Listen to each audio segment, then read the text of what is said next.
Open your eyes. I've never made a video game before. Open your eyes.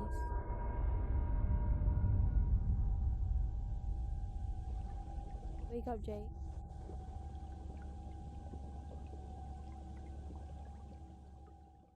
But if I did, I would make a good one. Now, I don't know the first thing about making a video game, but I do know what it takes to make a good story. Trust me, I've played a lot of video games. But let me set the scene for you for this. Back in the year 2017, Nintendo released the award-winning game, The Legend of Zelda Breath of the Wild, for the Nintendo Wii U and the Nintendo Switch. Fans of the Zelda series applauded this game for its deep-cut references to previous entries, new fun gameplay, and its engaging story. New fans applauded the game for having a pretty low barrier of entry, not relying too heavily on the previous games, being beginner-friendly, and an overall fun experience. Nintendo did something I could never do. They pleased everyone. It's no wonder that Breath of the Wild is one of the best-selling games on both consoles. And then, just a few short years later, in 2019, it was revealed that Nintendo was making a sequel to The Legend of Zelda Breath of the Wild. It had a really cool trailer that I watched, at minimum, 1 million times. There were a few trailers here and there, but I waited patiently for the Breath of the Wild sequel, theorizing and speculating about what could possibly happen in it. But then the unthinkable happened. Nintendo released the game. Then something even more unthinkable happened. I bought it. Let me ask you a question. Have you ever had an assignment that you had to do, and you procrastinated on it just a little bit too much, and then you turned in an incomplete assignment? I know I've done that at least once. I got a bad grade on that. Rightfully so. It was incomplete, and it wasn't good. So did Nintendo! And it cost $70!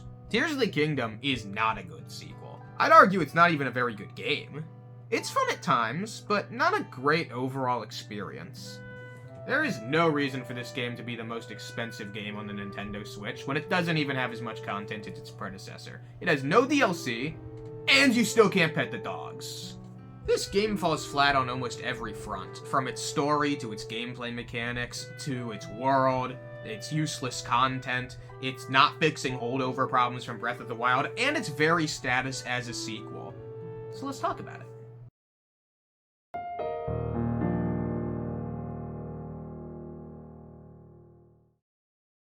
I think it's pretty safe to say that Tears of the Kingdom does not have a good story.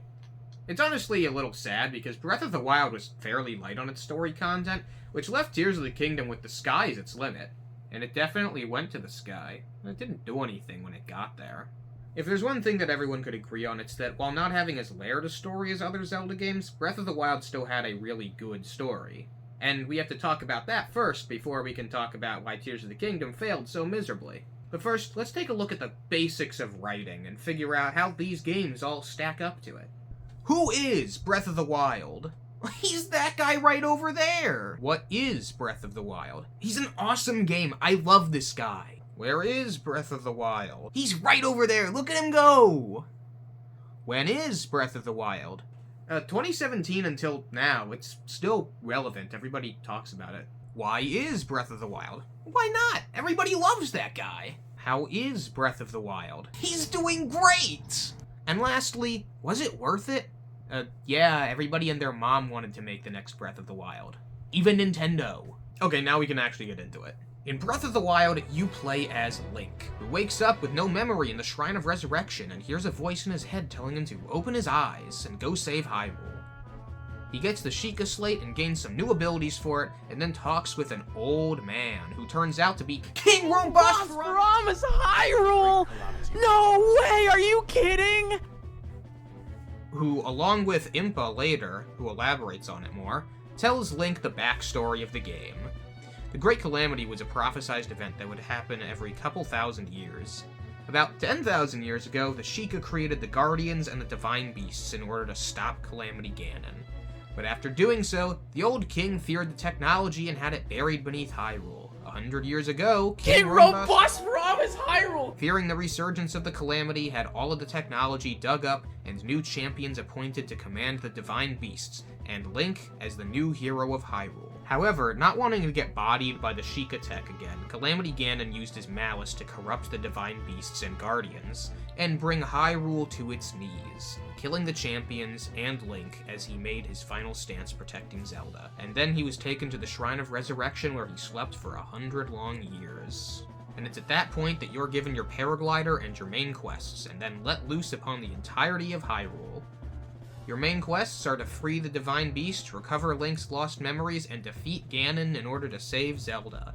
But you only have to save Zelda. You don't have to do any of those other things, and that's the magic of Breath of the Wild. You can just walk around and explore, you can do the main quests, you can do a bunch of side quests. The world is your oyster. Or should I say, paraglider. That doesn't make any fucking sense. But as the story goes on, you can meet Purah, and she helps you recover the photo function on your Sheikah slate. And with it comes a bunch of already saved pictures. When you go to the locations in the pictures, you can learn more about Link's past. But you don't actually have to. It doesn't really push the rest of the game's story forward, but it's just kind of a fun way to learn about the protagonist and get some nice rewards. The other main quests are about freeing the Divine Beasts. These serve as the game's primary dungeons, which are a little lackluster compared to mainline Zelda dungeons, but I love the Divine Beasts.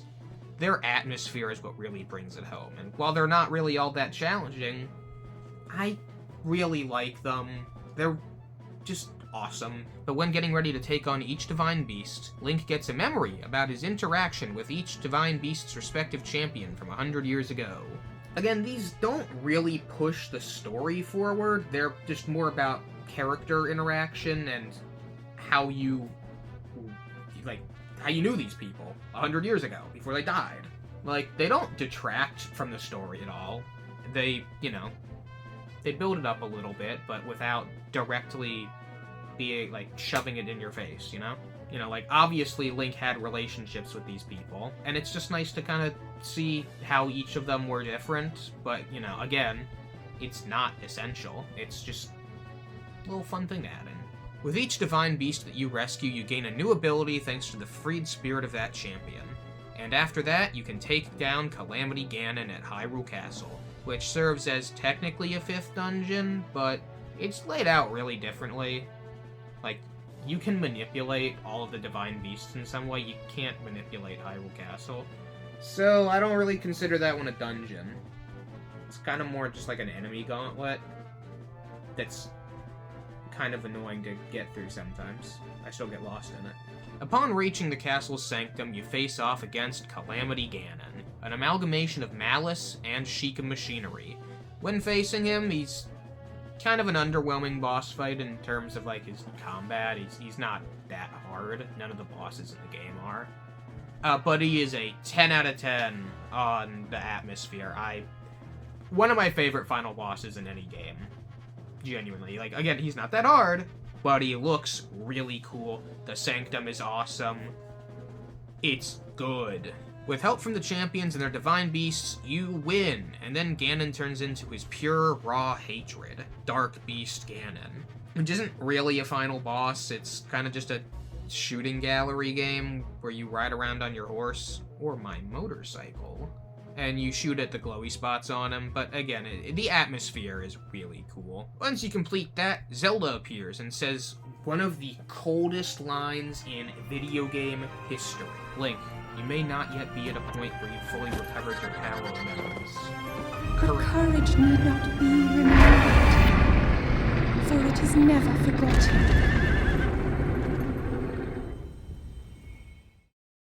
So you run around and shoot him for a little bit, and then Zelda uses her sacred sealing power to fucking eradicate him out of existence. It's so cool looking. And then you can get a secret cutscene where I farted. All of the champions, spirits, and also King Rome boss from is Hyrule. Are you kidding? all pass on into the afterlife. And now that Hyrule has been saved, Link and Zelda go off, implied to have even more adventures. And that is Breath of the Wild.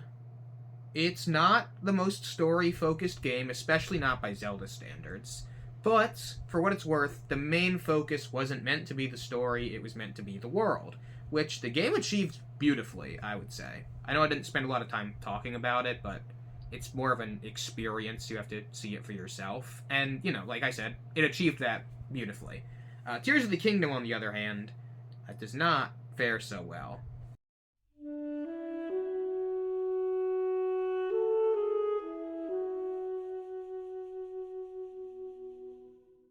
Alright, let's run through it one more time, shall we? Who is Tears of the Kingdom? That asshole. What is Tears of the Kingdom? A shitty game. Where is Tears of the Kingdom? My toilet. When is Tears of the Kingdom? 2023 until now, Point Crow still talks about it, so it is technically relevant. Why is Tears of the Kingdom? Shit if I know. How is Tears of the Kingdom? Dead. Was it worth it? Tears of the Kingdom? No! Fuck that! Okay, so Tears of the Kingdom's story goes as such. Mysterious gloom is affecting the people of Hyrule, so Link and Zelda travel beneath Hyrule Castle to find its source. While there, they find ancient tapestries depicting a mysterious ancient race known as the Zonai, who came down to Hyrule and they just had sex with the Hylians. Zelda's saying it, Nintendo's saying it. They had sex with the people. You find a scary room with a scary man and a scary hand grabbing his scary chest, and gloom is pouring out of him, which is scary. The hand falls off of him, and then a little rock falls off of the hand, and Zelda picks it up, and then the scary guy stands up, and he says some evil dialogue, and then he does an evil gloom blast, and he destroys the Master Sword. Then the room starts collapsing, and Link's arm gets all gloomed, and because it's glooming time, and then Zelda falls, and Link tries to catch her, but she disappears into a glowy light, and then the mysterious hand grabs Link, and it pulls him into a glowy light too. And then, the scary man, it's Ganondorf, by the way. You're not shocked. He falls into a pit, it burns, and then Hyrule Castle rises up into the air, except it's not actually up in the air, it's being held up by a giant pillar, which, why not go all the way? There are floating islands in this game. Why'd you cheap out on that one? It's not like you can climb it. I don't know. Now, as much as I'm shitting on it right now, this was a really good intro for the game. Like, I would say, in terms of hype moments, this is more exciting than Breath of the Wild's opening. Breath of the Wild's opening instills you with a sense of wonder and whimsy, because you see the whole world out there and you're like, I can go explore that, and that's how you feel. That's how I feel every time playing it. That's how you would feel if you were playing it. This game promises so much up front with that awesome opening. And if you want more, you should stop playing now and go find something else. Like Bloodborne, or Hollow Knight, or Honkai Star Rail. I'm just salty because the rest of the game doesn't match up to this opening. Anyway, Link wakes up on the Great Sky Island and meets King Rauru, the first king of Hyrule, and he's also a Zonai goat man. If you're wondering why the Zonai are goats, well, he tells Link that his arm was too damaged, so he replaced it with his old man goat arm. Yay. Which doesn't make sense, because Link's arm is smaller. They have different proportions. So Link goes and gets some new abilities around the Great Sky Island. It's just the Great Plateau again.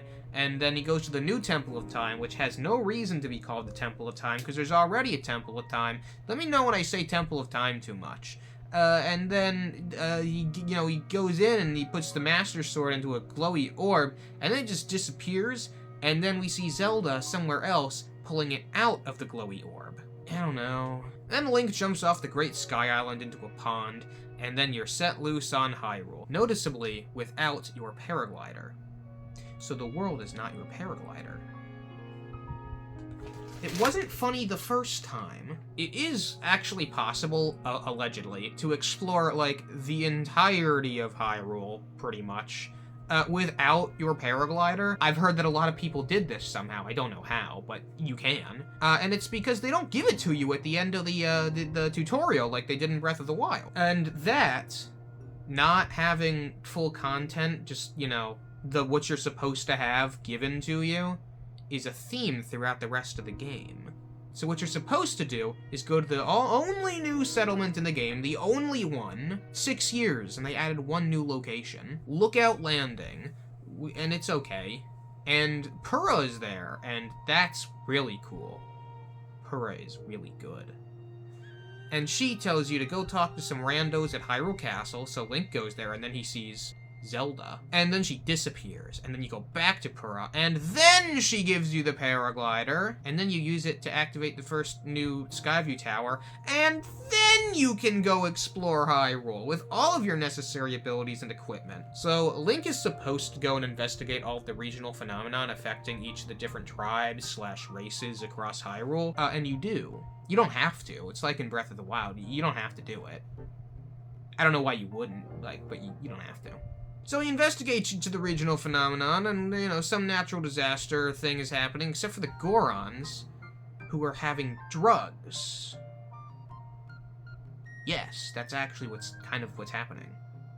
I don't know why, but it's kind of funny. And for the Rito, there's a blizzard, the Zora's water is being polluted, and for the Gerudo, there's a sandstorm sweeping across the desert with all sorts of monsters in it. One by one, Link goes to each of the towns, and he meets up with his friend from the previous game, and they use their cool new ability, which is generally derivative, but not usually as good as the ability of the champions from Breath of the Wild. Except for Tulin, his is alright, but I don't really care about Tulin. And then you go to the dungeon, and you fix the problem, and each time you go to one of the dungeons, Zelda is there. After each dungeon, you get pretty much the exact same cutscene, where the sage of each respective element is talking to whichever one of your friends is present, and they give the exact same speech. And it goes as such. The friend says, "Wait, I know that you." voice. You are the one who's been talking all this time. Indeed. I am your ancestor from a time long past. I proudly served the first king of Hyrule as a mighty warrior. The insert tribe / race. and a sage. with control of Insert elements. I've seen you brandish the Your power in defense of our graceful king. movements. I would expect I'm nothing so less proud of you for all that you've done. You are the bride of the gods, You bested the monster, The source of the Sand Shroud. but it was a servant of a greater evil. the Demon King. He thought he could stop you. From obtaining that, In the stone, you just found. My My secret secret stone. Demon You are wearing. Secret stone?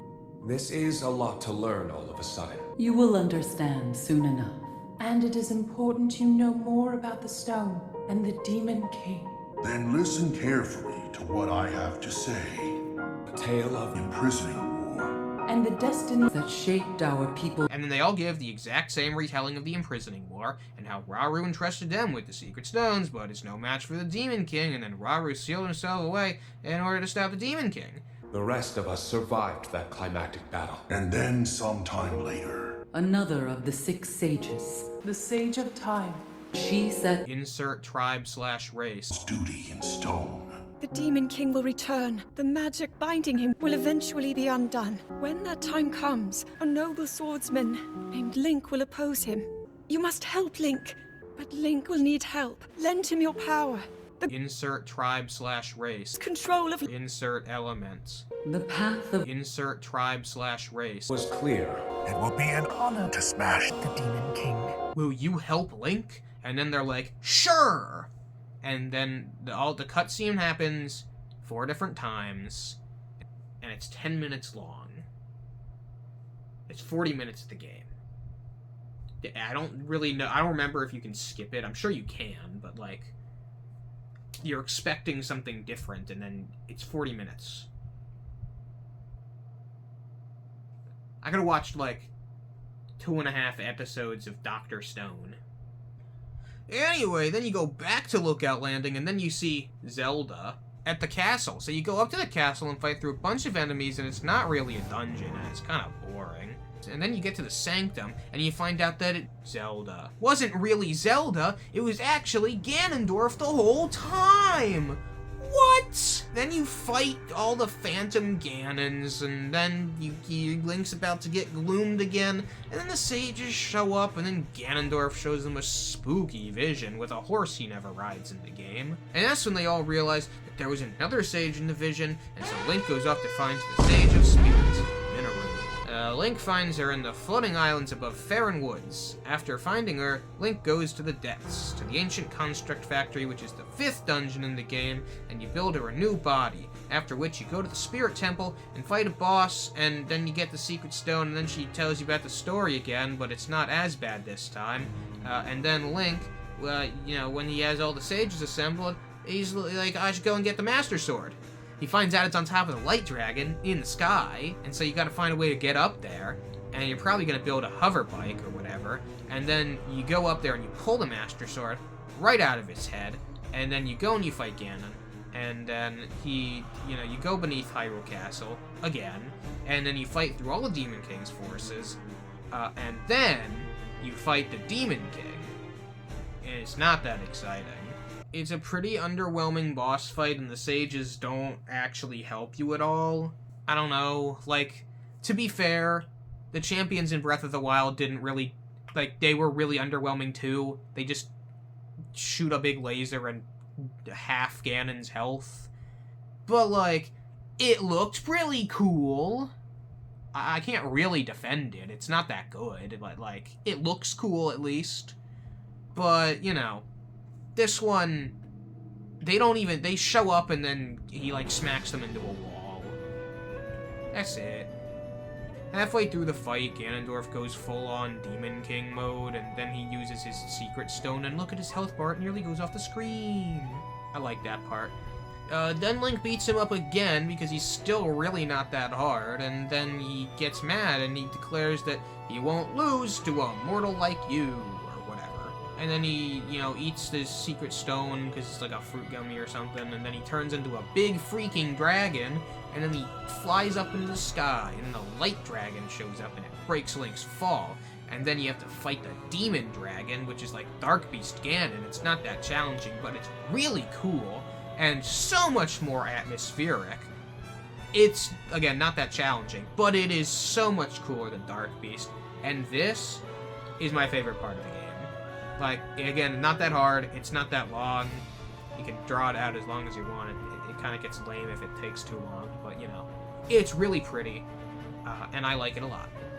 Then Link plunges the Master Sword straight into the Demon Dragon's forehead, and...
After that, Rauru appears with some lady, and then they turn the Light Dragon into Zelda?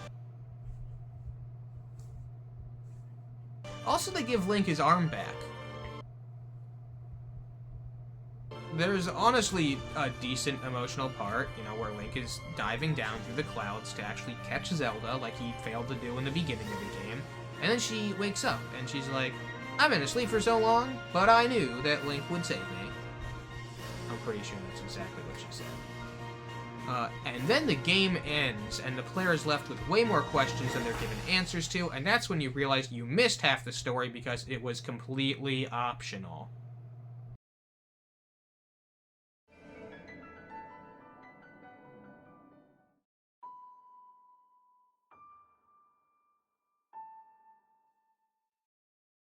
That's right, just like in Breath of the Wild, there are a bunch of memories scattered all across Hyrule for you to collect. But unlike in Breath of the Wild, they're not character-focused, they are 100% necessary not just to understand the story, but to even get the whole story. And it's not a very good story, but like, I would have liked to have it by the time I finished the game. But I didn't, because you're not explicitly told to do that. It's not, like, set up in the same way. So, let's jump back in time a little bit. Literally. When Zelda fell into the glowy light, she was transported back in time to the era of the distant past. Now you're probably wondering, why?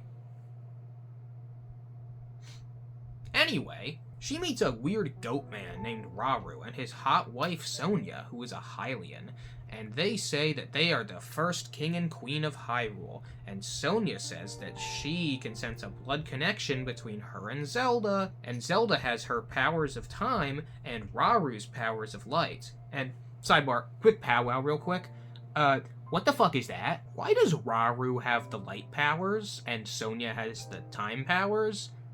Sonia should have both, but, like, especially the light powers. Like, this doesn't make sense, not just in the context of, like, the game, but the lore itself. If Sonia and Zelda have a blood connection, that means that Sonia is a descendant of Hylia, and Hylia had the light powers. And I think also time powers, but more importantly, the light powers. Zelda is more commonly associated with light than with time, but still both. But, like, Sonia should have the light powers! Anyway, Zelda has to bum around in the past until she can figure out how to get back to the future. But nobody can figure out how to do that because the Secret Stone apparently just amplifies powers that you already know how to use. Which begs the question, why did it give her the power of time in the first place? She didn't have that power before, and there's no explanation, but we're getting ahead of ourselves. Anyway, Zelda hangs out with her new parental figures, and surely nothing bad will happen to them. And she tries to master her power of time. And then one day, this scary Gerudo man named Ganondorf shows up and pledges his loyalty to the king, and then talks about how sad it is, and mysterious it is, that there are no other Zonai aside from him and his sister. And then Zelda says, I don't trust this guy. And then Rauru says, yeah, me neither. That's why I'd like to keep a close eye on him. I want him right here in my house, so he can personally stab me. And, sorry, Zelda doesn't trust a man named Ganondorf? Ganondorf? Ganondorf! Ganon! You mean like that thing that she spent 100 years sealing away? That thing from the legend she heard about from 10,000 years ago? The very reason the Sheikah technology was made in the first place? Yeah, I wouldn't trust him either! But she can't place her finger on why she doesn't trust him for some reason. I wonder if it's maybe because he also bears a striking resemblance to that corpse she found under the castle a little while ago. Anyway... So eventually Ganondorf kills Sonia by slapping her to death. Not his sword for some reason. After Zelda and Sonia try and trick him and stuff, and they didn't tell Rauru for some reason, and then Ganondorf yoinks her secret stone and becomes super duper powerful. And then he does a slap.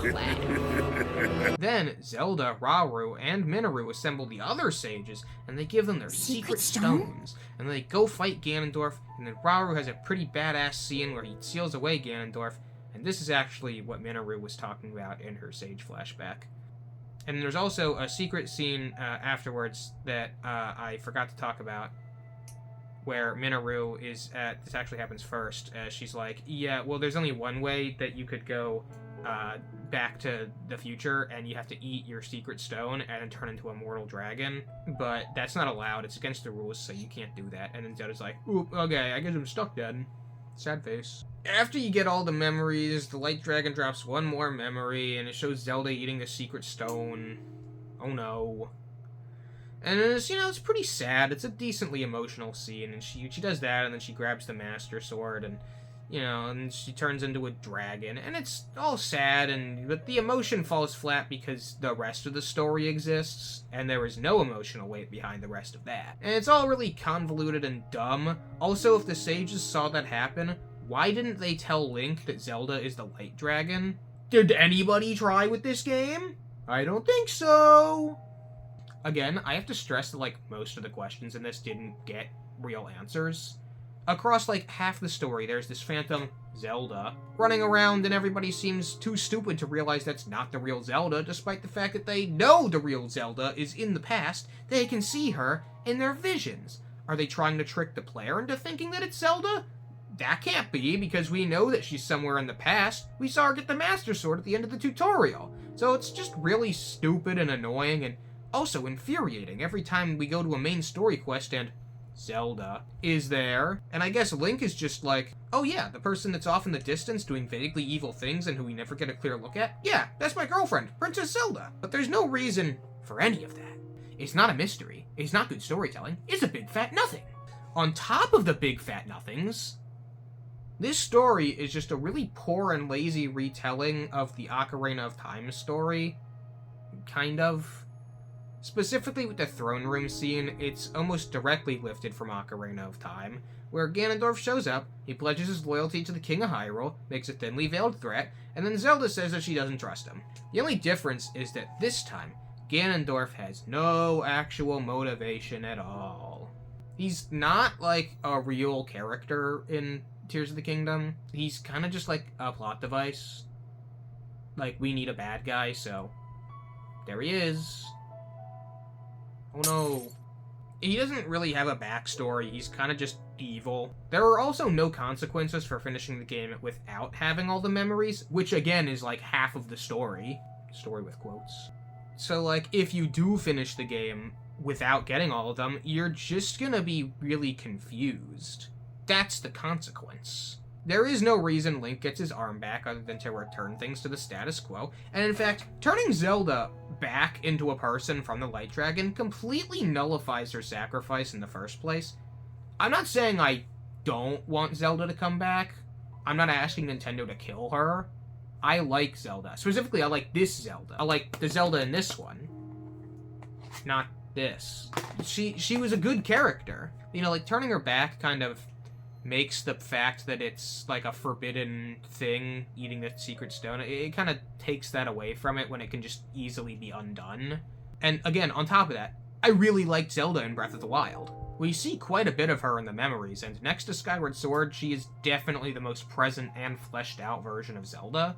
So it kind of baffles me why she's so stupid in Tears of the Kingdom. I can't get over the fact that she can't place her finger on why she doesn't trust Ganondorf, outside of the fact that he just seems like a generally shady dude. I already said why she shouldn't trust him, but Zelda has no character in this game whatsoever outside of the opening underneath Hyrule Castle. This Zelda is the smart Zelda. She's an academic. She's a scientist. That was her whole thing in Breath of the Wild, and after she gets sent to the past, we get none of that. It's really disappointing. Obviously, Link doesn't evolve as a character either. I'm not surprised by that, but I don't know, I guess I would have liked something. All the rest of the characters didn't really grow either, at least not in any meaningful way that's worth touching on here. It's really a shame because, like, the purpose of a sequel is to return to a world we've already seen and to see how it grows and evolves, or how it did grow and evolve while we were gone, how it continues to while we're here. But they didn't do that at all. Editing Jacob here. Fucking Fortnite changes more on a weekly basis than this entire game did in 6 years. What the hell? Tears of the Kingdom didn't do anything like that. It added, like, a couple of new locations. Only one of them is a new settlement. But largely, as a whole, Hyrule feels the same. And what's really annoying and disappointing is the fact that the Sheikah technology is all gone without a trace and no explanation. If Breath of the Wild had never happened, if that game just didn't come out and Tears of the Kingdom was the first Wild era game, it probably would have been better, because it wouldn't have ruined everything Breath of the Wild had already established. You wouldn't feel like we were missing anything. I mean, probably something. I mean, Ganondorf would still suck. And the story is still bad. It just wouldn't be shitting all over the other game, you know? The only explanation that we got as to where the Sheikah technology went is an interview with one of the developers after the game came out, where they said that the technology simply disappeared after its purpose had been fulfilled. That's bullshit! This wasn't the first calamity, and it's not even the first calamity that the Sheikah technology was present for. Why didn't that happen 10,000 years ago after they defeated Ganon with it the first time?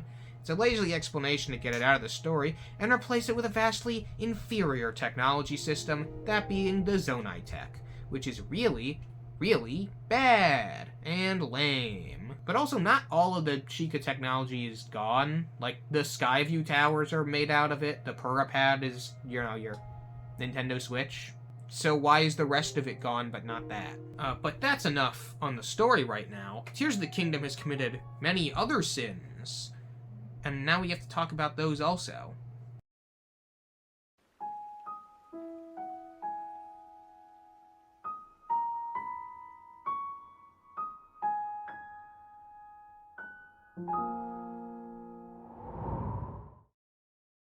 The worlds of both Breath of the Wild and Tears of the Kingdom are definitively the largest worlds from any Zelda game ever. The trade-off being that since they're so much larger, it's not always easy to fill the space. But the world was still, like, full of content in Breath of the Wild. The joy was exploring the world and finding all of its secrets. The very act of exploration was your reward. Spread across the world were shrines. Shrines were an interesting change to the Zelda formula. Instead of having roughly 7 to 8 large dungeons for the whole game, Breath of the Wild opted to have 4 to 5, if you count Hyrule Castle, and then spread shrines all across the world. The shrines act as teleport waypoints to help you traverse the open world, as well as offering small and sometimes very challenging puzzles that offer you a reward. The reward is an item that can help level up either your health or your stamina. Probably one of the more controversial additions to the game, as many people didn't want to have to go around the entire world and complete an ungodly number of shrines in order to fully max out Link. There were a handful of really good shrines in Breath of the Wild. Most of them are just fine, and some of them are really bad. However, in keeping with the rest of the theme, Tears of the Kingdom took the shrines from Breath of the Wild and made them a lot worse. Across both games are a total of 120 shrines in Breath of the Wild, and 152 shrines in Tears of the Kingdom. The problem is, you can avoid most of the puzzles in Tears of the Kingdom by using your new abilities. But it's worse than that, actually, because an overwhelming number of the shrines in Tears of the Kingdom don't even have puzzles in them. These are known as blessings, and not because it's an escape from the rest of the game's content. Blessing shrines existed in Breath of the Wild as well, but they were usually a reward for having completed some other obstacle or trial outside of the shrine and the surroundings, usually in relation to a shrine quest of some sort, which would see you performing a difficult task or a series of tasks before you're able to unlock the shrine. But in Tears of the Kingdom, they'll just substitute having an actual puzzle shrine for having a blessing for seemingly very little reason at all. In the multitude of new caves scattered across Hyrule and Tears of the Kingdom, you will find a blessing shrine. A sort of reward for finding it in the cave, I guess, but that's not really a challenge most of the time, so it's kinda pointless. It seems more like the developers ran out of ideas for what to actually put in shrines and just started adding blessings instead. But that's not the only place where the world's lack of content comes in. There are numerous articles written about Tears of the Kingdom that talk about how good the open world is, that it's relaxing to explore, and sometimes fun and challenging. This could not be further from the truth. That feeling that you get in Tears of the Kingdom when you're running around exploring the open world expecting to find something is exactly the same feeling you get when you're gambling. You're expecting to find something, but in the end, you're left with exactly what gambling gives you.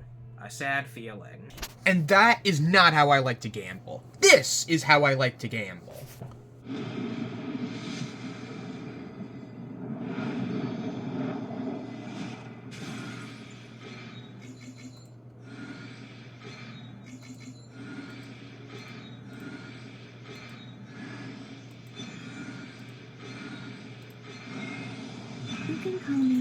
Yeah! First fucking try! Whatever you prefer. She's so Many cute. names. Look, she's so The cute. moon's blessing is yours, whenever you might find yourself in need. She's the yapper. I love her! In Breath of the Wild, most of the joy you get from exploring is exploring. The reward is finding what's out there, but the same doesn't hold true for Tears of the Kingdom because we've already seen this world before, and it just has a lot less in it, despite seeming like it has a lot more. It's the same world as Breath of the Wild, with very little difference, and they didn't add new content to the rest of the world to incentivize you to explore it. Most of your rewards outside of finding the same locations you did in the first game are to find outfits that you could also get in the first game that for some reason are now scattered across the new world. The world is lacking new content of almost any kind. And most of the content from Breath of the Wild that was fun and worth looking into again isn't there anymore. As I said, the Divine Beasts and all other Sheikah technology are gone without a trace. So now the world just feels kind of hollow and empty, like they forgot to add anything. Now if you want to talk about feeling hollow and empty, let's talk about...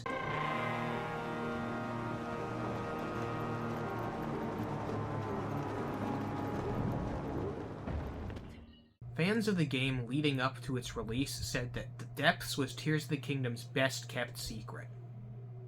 Well, it should have stayed a secret. I stole this joke. Warning, I stole this joke, and I'm keeping it in because it's really funny. If all the criticisms of the overworld are true, then the Depths fully encompasses the game's lack of content. The Depths are the brand new world beneath Hyrule. It's some sort of underworld full of what looks like fungi and aquatic-looking plants. It's a very cool idea in concept, but in practice, it is quite possibly the least interesting place in all of Zelda. There is almost nothing to do in the entirety of the Depths, and no variety in the landscape.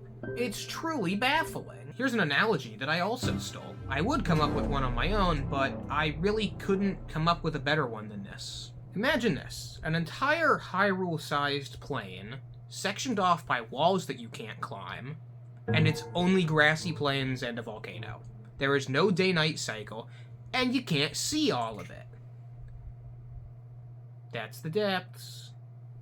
There are no towns down there, there are very few people to even talk to, and there are a handful of structures that don't really get explained in the story at all. It's just full of a bunch of flora and fauna that make it really hard to traverse, and not in a fun, challenging way. It's just a chore. On top of all of that, the ground in most of it is covered in gloom, so you can't even walk across it. The only good thing to do in the Depths is get hurt, and if I want to get hurt, I'm gonna do it in real life so that I can take a break from playing Tears of the Kingdom. I somehow managed to avoid bringing up the Depths for pretty much the entirety of my story breakdown, because it's not relevant to the story at all. You don't see it in any of the memories, and you only go there twice for story-related content, and both of those things could have happened in either the sky or on the surface, so there is no actual reason to go to the Depths at all. There is no resource down there that you can't find elsewhere, or that you need, and so there is no reason to go there at all. Oh, and speaking of the sky...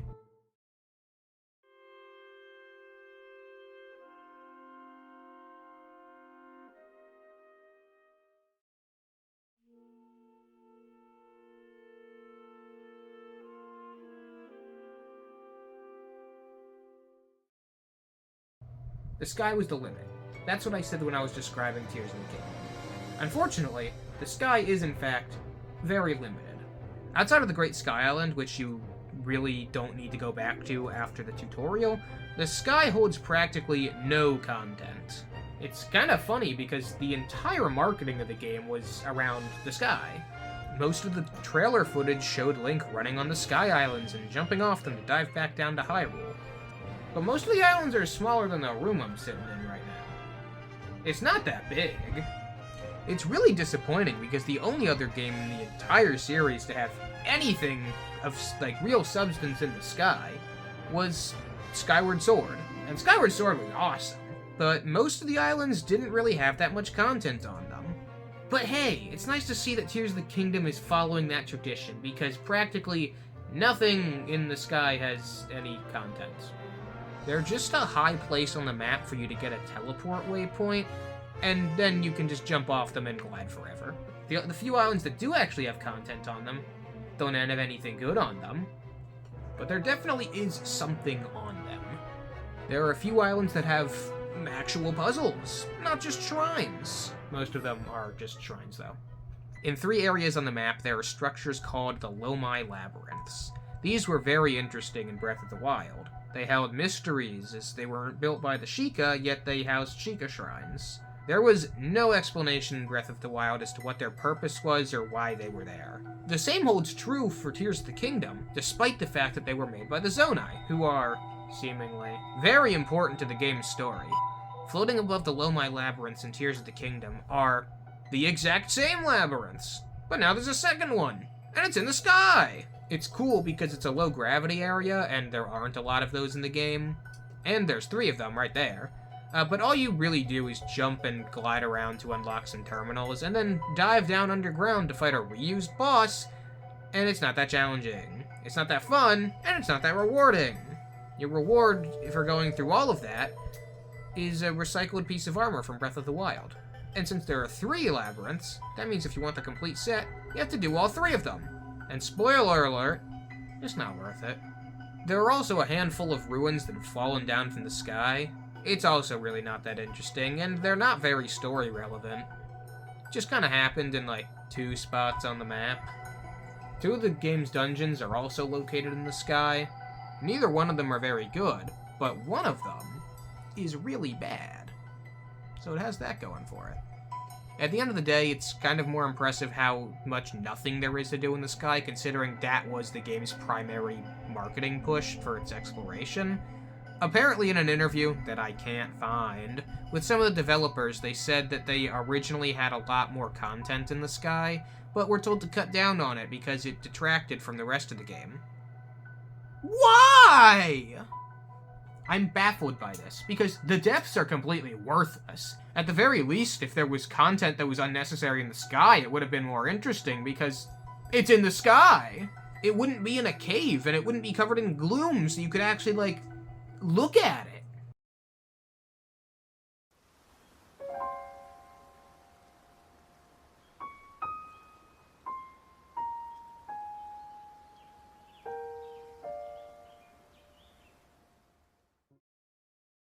Now, despite all the Breath of the Wild glazing, it's not a perfect game either. As stated, the shrines were pretty controversial, and not everybody was in love with the dungeons either. There was also the problem with the Korok seeds. Scattered across Hyrule are 900 little guys, and when you complete their little puzzles or pick up whatever little rock they're hiding under, they give you a Korok seed, and you can use that to expand your inventory. It wasn't perfect, I'm not a big fan of it either, but like, I really don't know how they would fix that, I guess. I mean, I do, but that's a story for another day. It's just tedious and kind of annoying.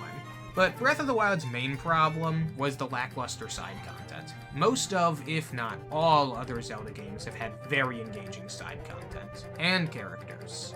The side content was usually the primary way outside of dungeons to level up your health in previous games. It could also give you a multitude of collectibles, and sometimes just money, or level up your inventory.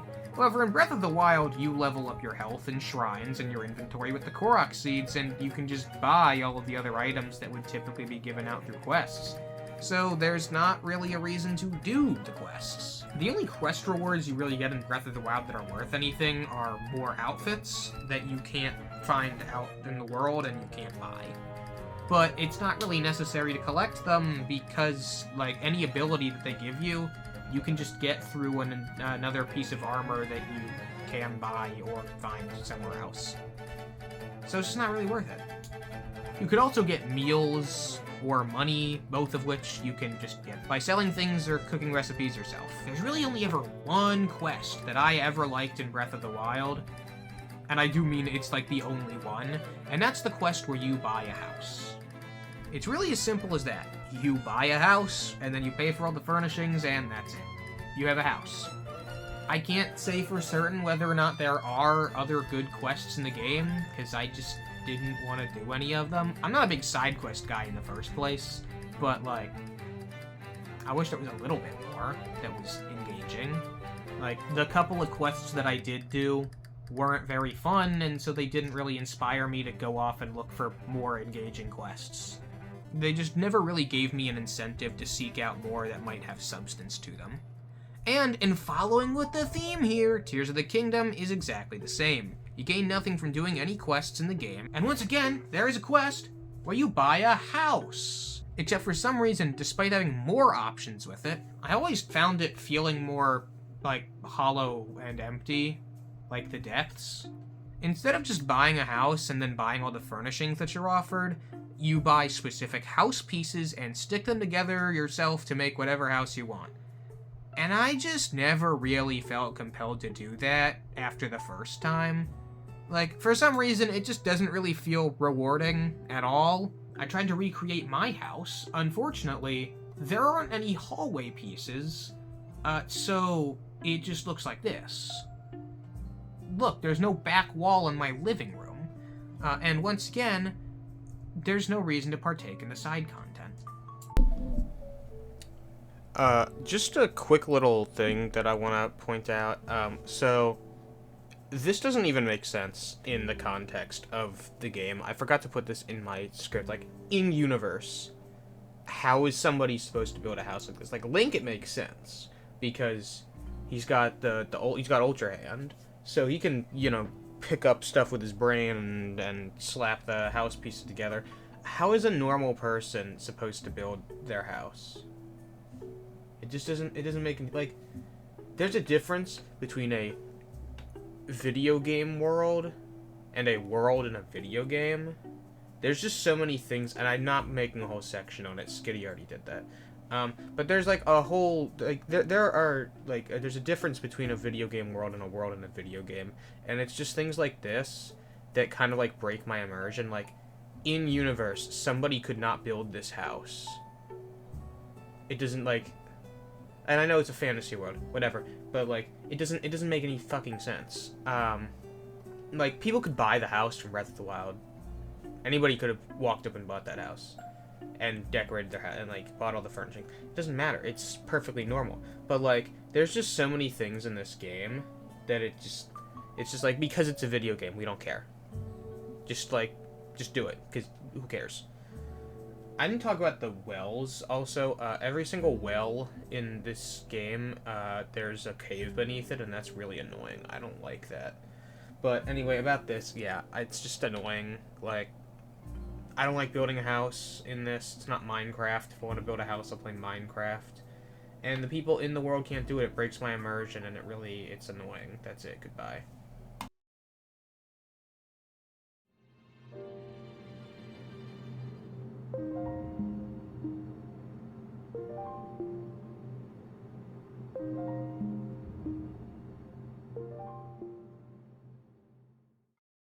Another problem with the game is how it tries to falsely trick you into thinking that certain things are more important than they actually are. The main example of this being the Zonai. I only realized when I was writing this specific part that I only mentioned the Zonai, how many was it, like 8 times up until now? Which may seem like a lot, but for, like, what is shown off to be, like, the main focus of the game, that's not a lot. Like, I mentioned Ganondorf, I think, 13 times, and he's the antagonist. Those two things are, like, shockingly not important in this game. Also, a lot of it was when I was just repeating his name over and over again, and the part where I was like, why doesn't she trust him? I wonder why. You know, I was just going, Ganondorf! Ganondorf! You know. I don't even know if I counted. I might not have counted when his name was split up, but, like, I still said his name, like, together. I don't know. Like, when I said Ganondorf, I don't know if that's counted because I did a... Oh, what's it called? I was searching in the script, on the Word document for all of the, times that I said his name before this. I don't know. But I'm just saying, like, most of the time when I said his name, it wasn't, like, in relation to the story. It was for a bit. So, I don't know. He's not that important. So, it might look important, but it's not. Throughout the story, despite all of the grand things that would give purpose to the Zonai, none of them are actually relevant. The technology all over Hyrule that you can build vehicles with, no purpose in the story. Its only purpose is exploration. The Secret Stones, technically story relevant, but we never actually learn anything about how they were created, or why they were made, or why they're so powerful. They're just a MacGuffin. They don't really do anything important.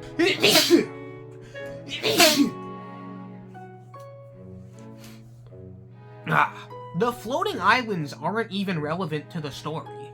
They do nothing outside of facilitate the tutorial, and have a couple of shrines. Very little of importance takes place in the sky, as I have said. And the fact that the Zonai made these things isn't relevant. It sucks because the Zonai were super intriguing in Breath of the Wild. In Breath of the Wild, the only thing we saw of the Zonai were their ruins in Faron Woods and a couple of other places, as well as an armor set. In the 3 previously mentioned Lomai Labyrinths, you could get an armor set called the Barbarian Armor in Breath of the Wild. The description for the armor reads as such: a helmet once worn by the warriors of an ancient warlike tribe from the Faron region. Wearing it draws out your inner animal and increasing your strength and battle prowess. The war paint bolsters your fighting spirit and raises your attack power. These leg wraps were favored by a warlike tribe from the Faron region long ago. They're adorned with traditional markings that bolster your fighting spirit and raise your attack power. This implies that the Zonai were a barbarian-like tribe, and based on the architecture of their structures, worshipped the animalistic forms of the Triforce. These being the boar for power, the owl for wisdom, and the dragon for courage. In Tears of the Kingdom, the Zonai have nothing to do with that. Their architecture is totally different. I do like it, though. They have mystical and technological powers for some reason, and also they're giant goat people. Now, I'm not saying that they couldn't have been giant goat people in Breath of the Wild, but judging from the fact that the Barbarian armor fits Link, a Hylian human person, I think it's safe to assume that the Zonai were not meant to be giant goat people. It's very obvious that the developers of Tears of the Kingdom already knew what they wanted for their next ancient lost civilization, which why do we need a second one, but whatever. And then they were just like, oh, Zonai's a pretty popular buzzword in the Zelda community, that's what we're gonna call them, without actually thinking what the implications of that would be. There's no similarities between them. They're just not relevant to the story. I don't really have that much of a problem with Rauru as a character. It's back there. I don't like him. I don't hate him. He's kind of just there. They scratched. I guess I don't really like him. I don't know. I don't have that many strong opinions towards him. But, like, the story would have been... It could have been exactly the same if he was just a Hylian or a Sheikah. Or literally any other race, but those are the only two that would make sense. This one doesn't even make sense. The game tries to convince you that things like the Depths and the Zonai are super duper important, but they're not. And outside of the temples in the Depths, there is no reason to go there.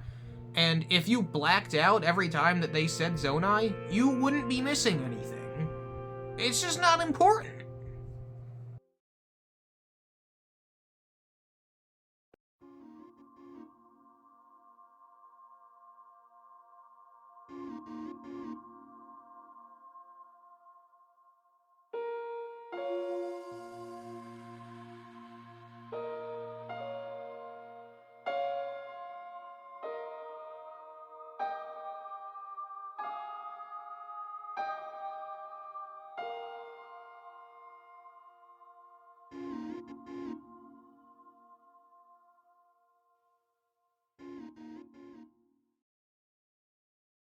Breath of the Wild had some good gameplay mechanics that really changed up the Zelda formula.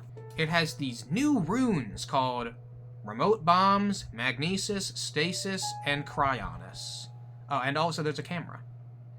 Remote bombs, simple. It's remote bombs. You have a spherical one, you have a square one. One of them can roll, the other one's Minecraft. Stasis let you freeze certain physics objects in time. You can hit them with your weapons a certain amount of times and send them flying a certain distance, or you can just leave them stationary and run across them. Cryonis let you make blocks of ice in the water that you could jump across, or make ice bridges across large bodies of water, and do other things to solve puzzles. And lastly, Magnesis let you move metal-based physics objects in the world. It was used primarily for puzzles, but you could also drop things on enemies. Tears of the Kingdom's gameplay mechanics aren't exactly bad, they just don't really serve the rest of the game that much, and in some ways they work against the game. Let's go through them one by one. Up first, we have the best edition, Ultra Hand. Ultra Hand can be directly compared to Magnesis from Breath of the Wild. It's vastly improved, though. Magnesis really wasn't that good. Its biggest problem was that sometimes you had to position the object in a specific way, and the game just didn't really know how to do that. There was no way to actually change the orientation of them. You could just move it up and down and side to side, and you just couldn't freely rotate them. Ultra Hand improves on that in every way possible. You can grab almost anything in the environment, you can freely rotate it, stick objects together to build structures. It's really cool. Yeah, but there's one aspect that just doesn't really work as well as it should. As I said, you can build objects primarily you build vehicles out of the Zonai machinery scattered throughout the world. The only problem is that there's no incentive to do that. There's one vehicle that you can build that literally invalidates anything else you could ever want to build. The air scooter, the hover bike, the air bike, whatever the fuck you want to call it. It's made of 2 fans and a steering stick. They're incredibly easy to find, and if you don't find them, another ability lets you make them out of thin air for, like, nothing. There's no incentive outside of, like, the shrines where they want you to build something of any real substance. And you can, like, simply get anywhere and avoid anything by building the hover bike, and that's the game's biggest detriment in terms of its traversal. It tries to incentivize its traversal on the basis that the mechanics are fun and easy, but the simplest option isn't fun or rewarding. You also don't get rewarded for making something more complex, or punished for taking the easy way out. So it was just kind of boring, and I preferred to walk everywhere like I did in Breath of the Wild. Like, that was just personally more rewarding, and it let me breathe in the rest of the world. Which wasn't a new and unique world, but it's a world that I like. The one from the last game. And nothing changed. As previously mentioned, there's a secret mechanic, auto build. I didn't get this one in my current playthrough, I just didn't care enough. With this, devices that you have built can be saved and automatically built again if you have those materials laying around and you want to build them, but you don't want to do it by hand. And if you don't have all the materials in front of you, then you can make them out of thin air with the game's new currency, Zonite. That's it, that's all Zonite does. It's like there's so much of it everywhere and you never need it. You're not even required to get it for the game, so it just doesn't really, I don't know. But like I said, because the hover bike is so incredibly easy to build, you don't even have a reason to build anything else. Anyway, the next ability is probably the one you'd use the most. Fuse.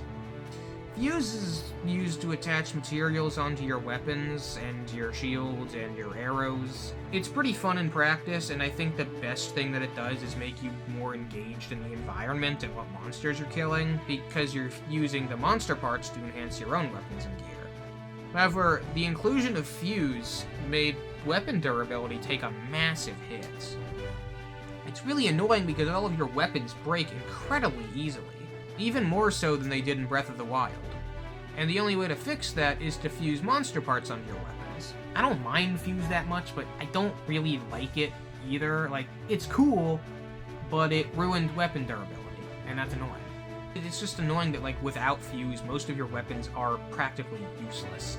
Not to mention the fact that you can also fuse literally any item in your inventory onto a weapon or an arrow. Or your shield. Who fuses things onto their shields? Like, it's kind of cool, but it's mostly useless. There is no reason why I would want to fuse food items onto my gear. But that's an option for some reason, and the menu for fusing items is a gigantic scrolling menu. And you have to scroll past literally everything to find the one specific thing that you want. It's incredibly annoying, and just kind of an archaic menu. Breath of the Wild's menus weren't great when we got it back in 2017. It was already outdated back then. Tears of the Kingdom had 6 years of development, and they made the menu worse. You can't scroll past things with the joysticks to get to the menu that you want. You have to use the shoulder buttons, and that's just kind of annoying. It slows down the game just a little bit. But it's a shockingly big inconvenience when you're switching from one game to the other. But specifically, the fuse menu is downright awful. There is no reason why you should have to scroll past all the useless items in your inventory to get to the couple of items that you want when you're fusing something onto your arrows, or when you're trying to throw an item. Not to mention, there is no way to fuse weapons in your inventory. You have to take them out and drop them on the ground to fuse them onto your swords or shield, which makes it really difficult if you're doing it in the middle of a fight. Overall, it's not the worst. It ruined weapon durability, and overall, it's just not structured that well. Next up is my favorite ability, Ascend. Ascend is the best addition to your abilities. Back in Breath of the Wild, it probably wouldn't be that useful, but Tears of the Kingdom, it makes exploration tolerable. With Ascend, if there's a ceiling above you of almost any sort, you can just jump through it and swim to the surface. If you're in a cave, it's super easy to get out, and if you're in a house and you don't feel like walking up the stairs, just jump up and go swim through the floor to get to the second floor. It's a little annoying with how finicky it is sometimes, like, if the roof isn't, like, perfectly flat, and sometimes you just have to get really pixel perfect with where you're trying to jump, but overall, I like it. I don't really have that much to say about it. Ascend is pretty good. Like I said, it makes exploration tolerable. Lastly, I hesitate to say the worst ability, because it is good, it works well. The problem is that it completely ruins the game. It's Rewind. Yeah, I know it's called Recall. I call it Rewind for the entire video. I'm sorry. I'm not a fake. I'm not a fan of this game. I was gonna say I'm not a fake fan. I don't like this game. I call it Rewind.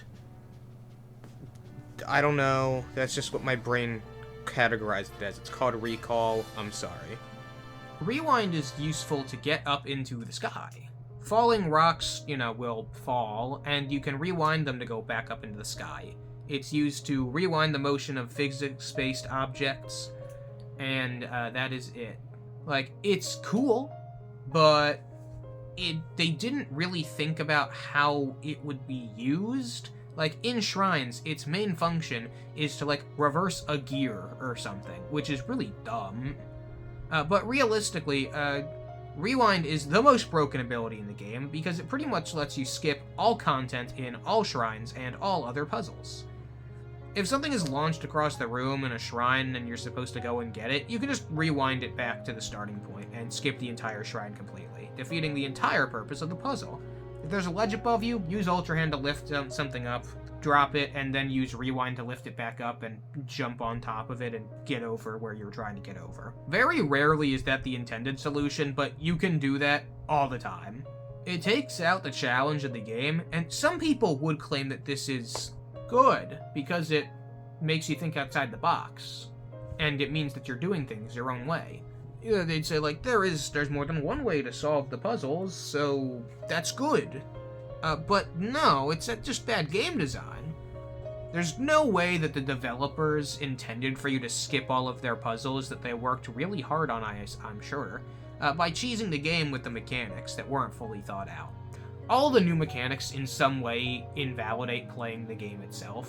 They take out the challenge of exploration, puzzle solving, everything. Why do things the intended way and have a challenge when you can just do them the easy way and not have any consequences for it? Not to mention, you couldn't really do stuff like that as easily in Breath of the Wild. I'm not saying that you can't, but it was a lot harder. You had to, like, specifically perform, like, a glitch or something.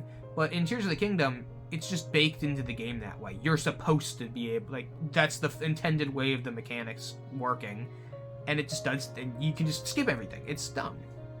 Like, in Tears of the Kingdom, it's harder to not do, like, cheese the game.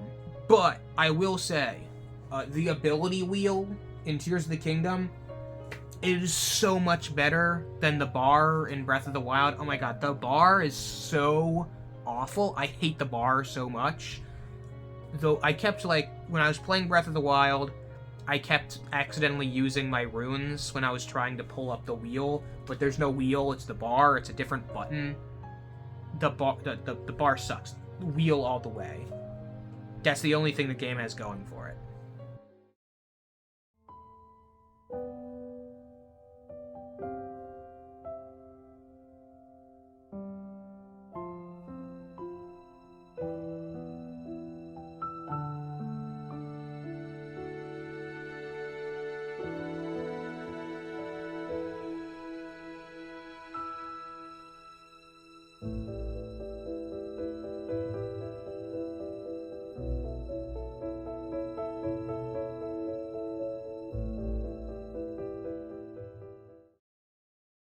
Now, I started writing this back in, like, the end of September. It is currently January 21st when I'm recording this part.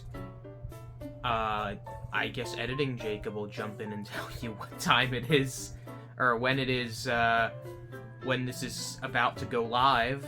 It is currently February 15th as of me editing this part of the video. But Age of Imprisonment had not come out yet. But I did not have high hopes for it at all. Fun fact. At least not from a story perspective. From, like, a gameplay perspective, all the Hyrule Warriors games are fine. They're good. They are exactly what they need to be. But, you know, like I said, no, I didn't have high expectations for the story, and honestly, I'm sad to say that I was right. Last round. This shit ass. Let's do it. Who is Age of Imprisonment? That asshole. What is Age of Imprisonment? A shitty game. Where is Age of Imprisonment? In there. When is Age of Imprisonment? Like 2025 until 2025. Nobody fucking talks about it anymore. They stopped like a month after it came out. I have not heard anyone talking about this game. Why is Age of Imprisonment? I don't fucking know! How is Age of Imprisonment? He's not gonna make it! Was it all worth it? Age of Imprisonment? No! You didn't fix anything! Look, I'm not surprised. Tears of the Kingdom didn't have a story, so Age of Imprisonment being the untold story before Tears of the Kingdom, it just didn't really mean much. Like, I don't know, my checklist that I wrote down for what I was expecting like a week before the game out was new champions that nobody cares about, which were in Tears of the Kingdom. Ganondorf still won't be interesting. Link will be there somehow. It won't actually elaborate on the story in a meaningful way. Maybe they'll save Sonya and have an alternate good ending, and then Demon King, Secret Stone. And I got 5 of those 6 correct. Technically, that last one isn't really a guess as to what the story would be, but I'm keeping it anyway. So what actually is the story of the game? Well, I don't really want to talk about it for very long because I don't really want to talk about it at all. So we're going to see if I can recount the entirety of Age of Imprisonment's story before Link here can finish chugging those sparkling waters. Ready? Let's go. So Zelda wakes up in the past and meets a goat man named Rauru and his hot wife named Sonya, who are the first king and queen of Hyrule, and are traveling the land making shrines of light which purify evil shades. What are shades? Anyway, a bunch of them pop up and you fight them and win. Meanwhile, in the depths, a Korok named Kalamo finds a scary room with old constructs and a glowy thing, and the glowy thing goes into one of the constructs. Later, Zelda sees that Rauru is meeting the leaders of the other tribes across Hyrule, except for the Gerudo, and then the Gerudo attack. Oh, and one of them already doesn't actually like Chief Ganondorf, but listens anyway. And then, Ganondorf's moms try and kill her, but she's saved by Kalamo and Clink. The former of who asks the Gerudo for a spear as compensation so he can use it to help grow tall when he becomes a tree, and then they leave. Ganondorf shows up and tells Rauru, "Oh geez man, sorry about that. Some of the Gerudo tribes are a little out of control, but not me, I'm chill man. Anyway, it's a shame that all of the Zonai except for you and your sister are dead. I hope nothing bad ever happens to you. Can we be friends?" And Rauru's like, "Sure, all of this seems legit to me. You should come here and live in my palace with me." And Zelda's like, "I don't trust him, but I can't figure it out why." And Rauru's like, "Me neither. That's why I want him here so he can kill us in our own home." So the heroes go and check out the scary place, and Minoru's like, these constructs here are the cause of the Zonai being extinct. We will not elaborate, don't let anyone touch them. And then later a spooky Zelda goes there and gets eaten by one of them, and it becomes evil. Ganondorf then heads out to kill some shades and tells Rauru that he should come and they can have some bro time, but it was a trap and Ganondorf never went and he sent his moms to kill Rauru. Oh my goodness. Meanwhile, Zelda tries to tell Sonia that she knows who Ganondorf is, and it's finally taken her months to realize this, and then it's the guy from underneath the castle and also the Legend of Calamity Ganon. But Sonia's like, don't tell me, I can't know the future, or it could get worse, but why don't we go and discover his evil plans together? So Rauru beats Ganondorf's moms and then heads back to the palace, but he gets stopped inside by Dark Clink. They fight, and he barely gets away, and then a spooky Zelda is like, hey Sonia, can I talk to you? Actually, I'm gonna kill you, ha ha ha ha ha. But then Zelda's like, nuh-uh, Ganondorf, we got you. And Ganondorf is like, actually, it is I who got you. And he punches Sonia so hard that she dies, but he doesn't do his silly laugh this time. But he does get her secret stone, and then he turns into the Demon King. And then Rauru shows up, and Zelda warps them out.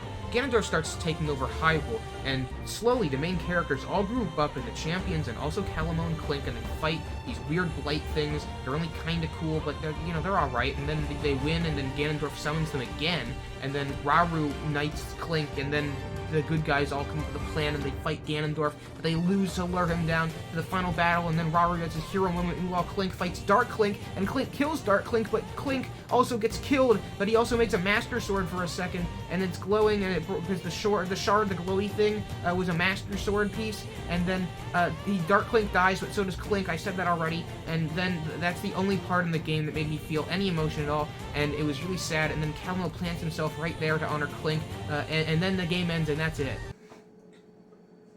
I can't burp. Oh, it won't come out. Oh my god.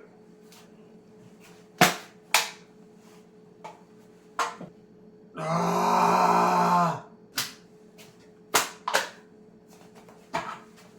That's both of them, but they're both done. Oh my god. I might throw up. I don't know. I don't know.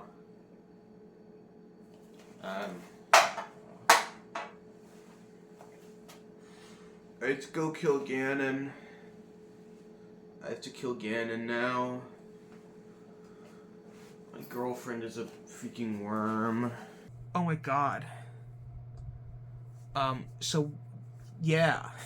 Okay, so we learned nothing new about Ganondorf, and the sages, who I've been calling the champions this whole time, which is a massive disservice to the champions because they were much better characters. Look, they weren't really interesting at all. They were at least better than they were in Tears of the Kingdom, but that's like saying I'd rather get stabbed than get shot because guns have a higher mortality rate than knives.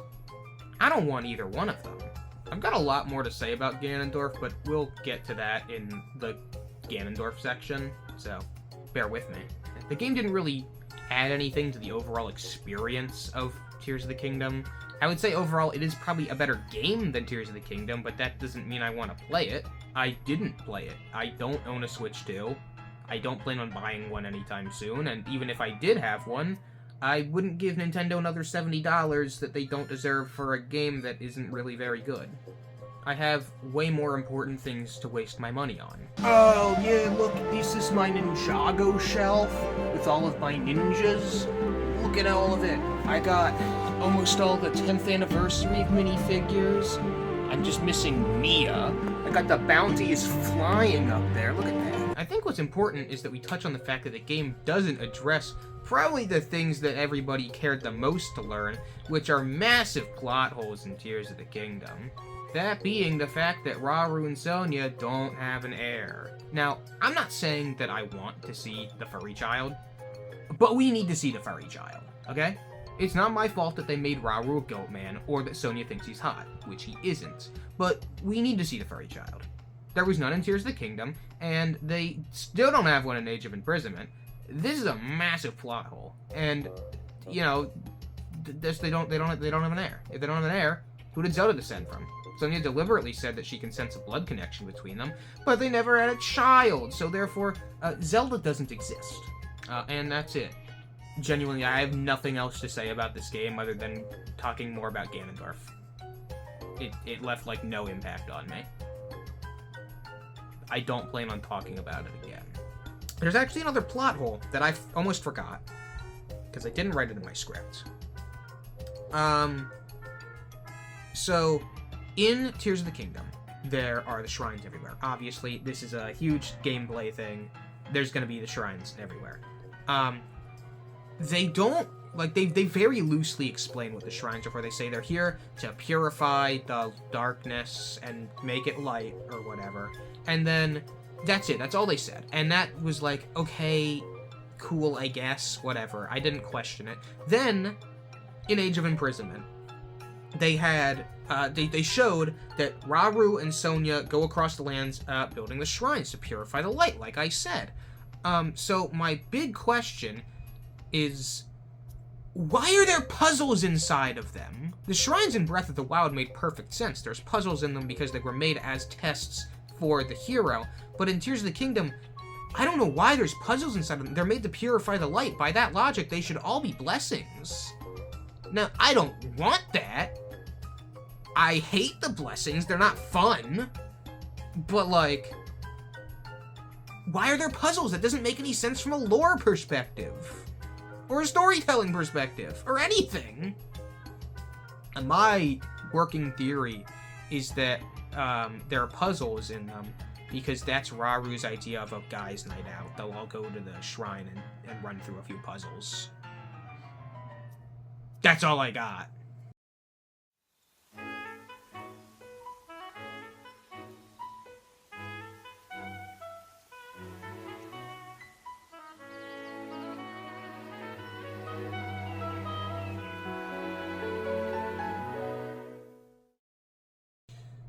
So, while I was writing this, I think back in, like, November, I was still in the middle of, like, classes.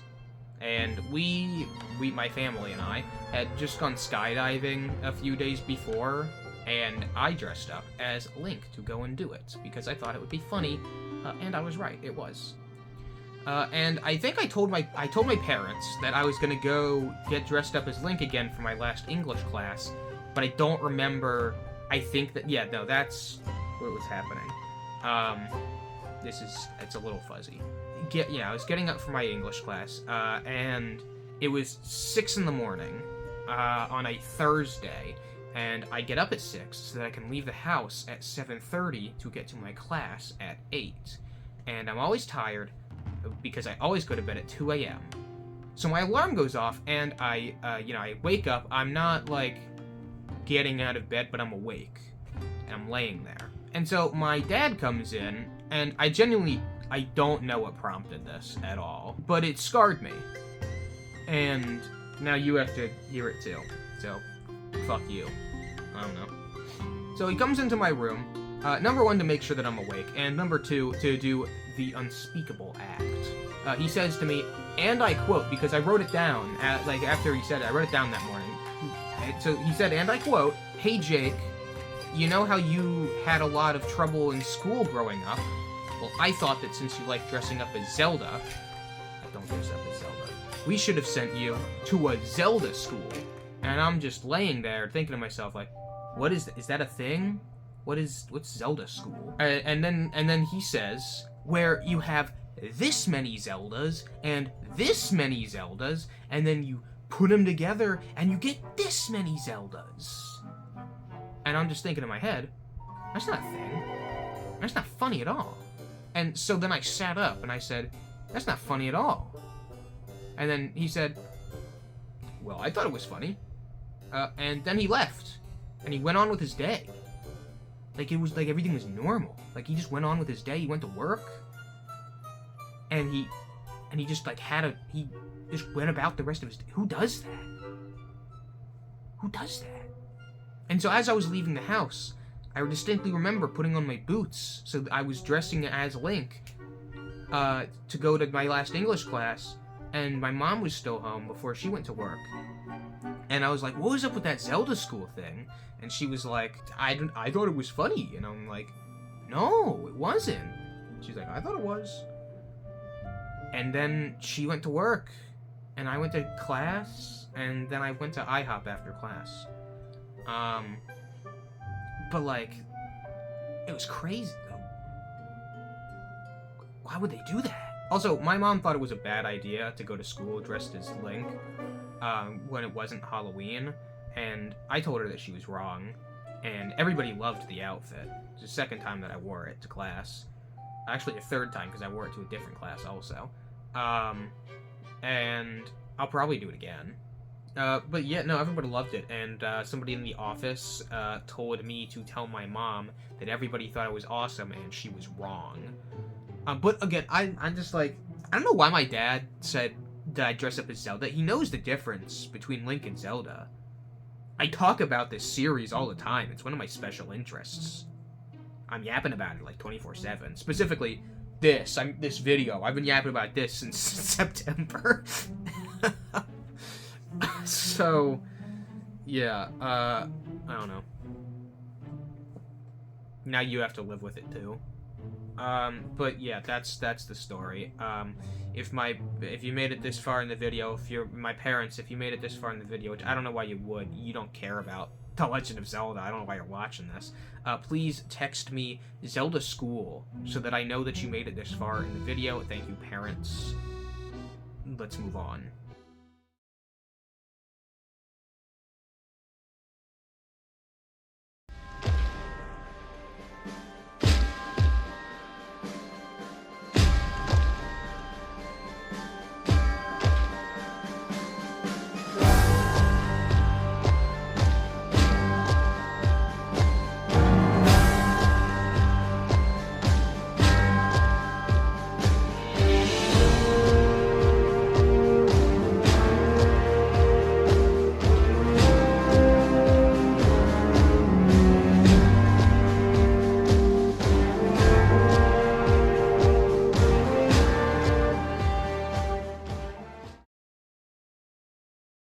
This should be the easiest guy to make interesting.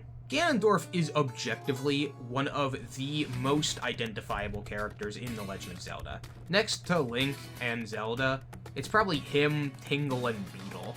If you ask somebody who doesn't play Zelda games, who is the Zelda bad guy, they're probably either going to say Ganondorf or Skullkin, which are both acceptable answers. I'll take either one. Even if they don't know him by name, everybody knows Ganondorf. And he is known as one of the best, if not the best, Zelda antagonist in the entire history of the franchise. Which is pretty cool considering he's only shown up 5 times, and one of them isn't canon. So yeah, we are going to have to exclude Hyrule Warriors Ganondorf, even though he's the coolest one. He looks the coolest, he's really cool. The game wasn't heavy on story, but he was still more impactful than this guy. But there are so many things that make Ganondorf, in his main 3 appearances, the best villain. He's interesting, he's cunning, and above all else, he is very intimidating. All 3 things that Tears of the Kingdom Ganondorf does not have. And one very interesting detail about Ganondorf in general is that in his main 3 appearances, he's the exact same guy.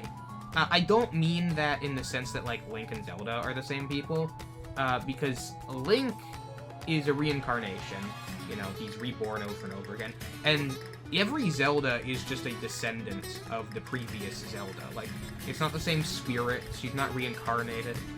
Like, it's the blood of the goddess that is passed down. It is literally just a different person every time. I don't know about Beetle or Tingle, though. I don't know what's up with them. But Ganondorf is the same guy. Spoiler alert for like a... I don't even know how old it is. Hold on. The Legend of Zelda, Ocarina of Time, was published November 21st, 1998. For an almost 30-year-old game, I'm going to be talking about the story of Ocarina of Time. Also, spoiler alert, for a 23-year-old game, I'm going to be talking about Wind Waker also. And not really spoilers for Twilight Princess, except for the fact that Ganondorf is in it. So, yeah, that's it. In Ocarina of Time, he shows how cunning he is and how much smarter he is than everybody else by tricking the King of Hyrule into trusting him, which Zelda sees through and has Link go to get the Master Sword, which then opens the Sacred Realm, which then lets Ganondorf get the Triforce of Power and take over Hyrule. He's so smart. After which, Link and Zelda defeat him and seal him away, and then Zelda sends Link back in time to warn her younger self and the King of Hyrule about Ganondorf's evil plans before they can happen. But when he eventually breaks free of his seal, Ganondorf, not Link, Link's not there to stop him, so the gods flood Hyrule, leading into the Wind Waker. However, in the other timeline, where Link does go back and warn the King of Hyrule, Ganondorf gets arrested and imprisoned, leading into Twilight Princess. So they're all the same guy, and now it's just a really neat and interesting way to tie it all together. And they also all have something crucially important that Tears of the Kingdom Ganondorf does not have. They have history with Link. More specifically, they have history with the Hero of Time Link. Tears of the Kingdom Ganondorf doesn't have history with a Link. He doesn't even know who he is. Now, I've heard a theory floating around that this Ganondorf and this Ganondorf are the same guy. That's bullshit. If they were the same, then there would be a Link in the Imprisoning War, but there isn't. Why? Wouldn't it have been cooler if he killed a Link?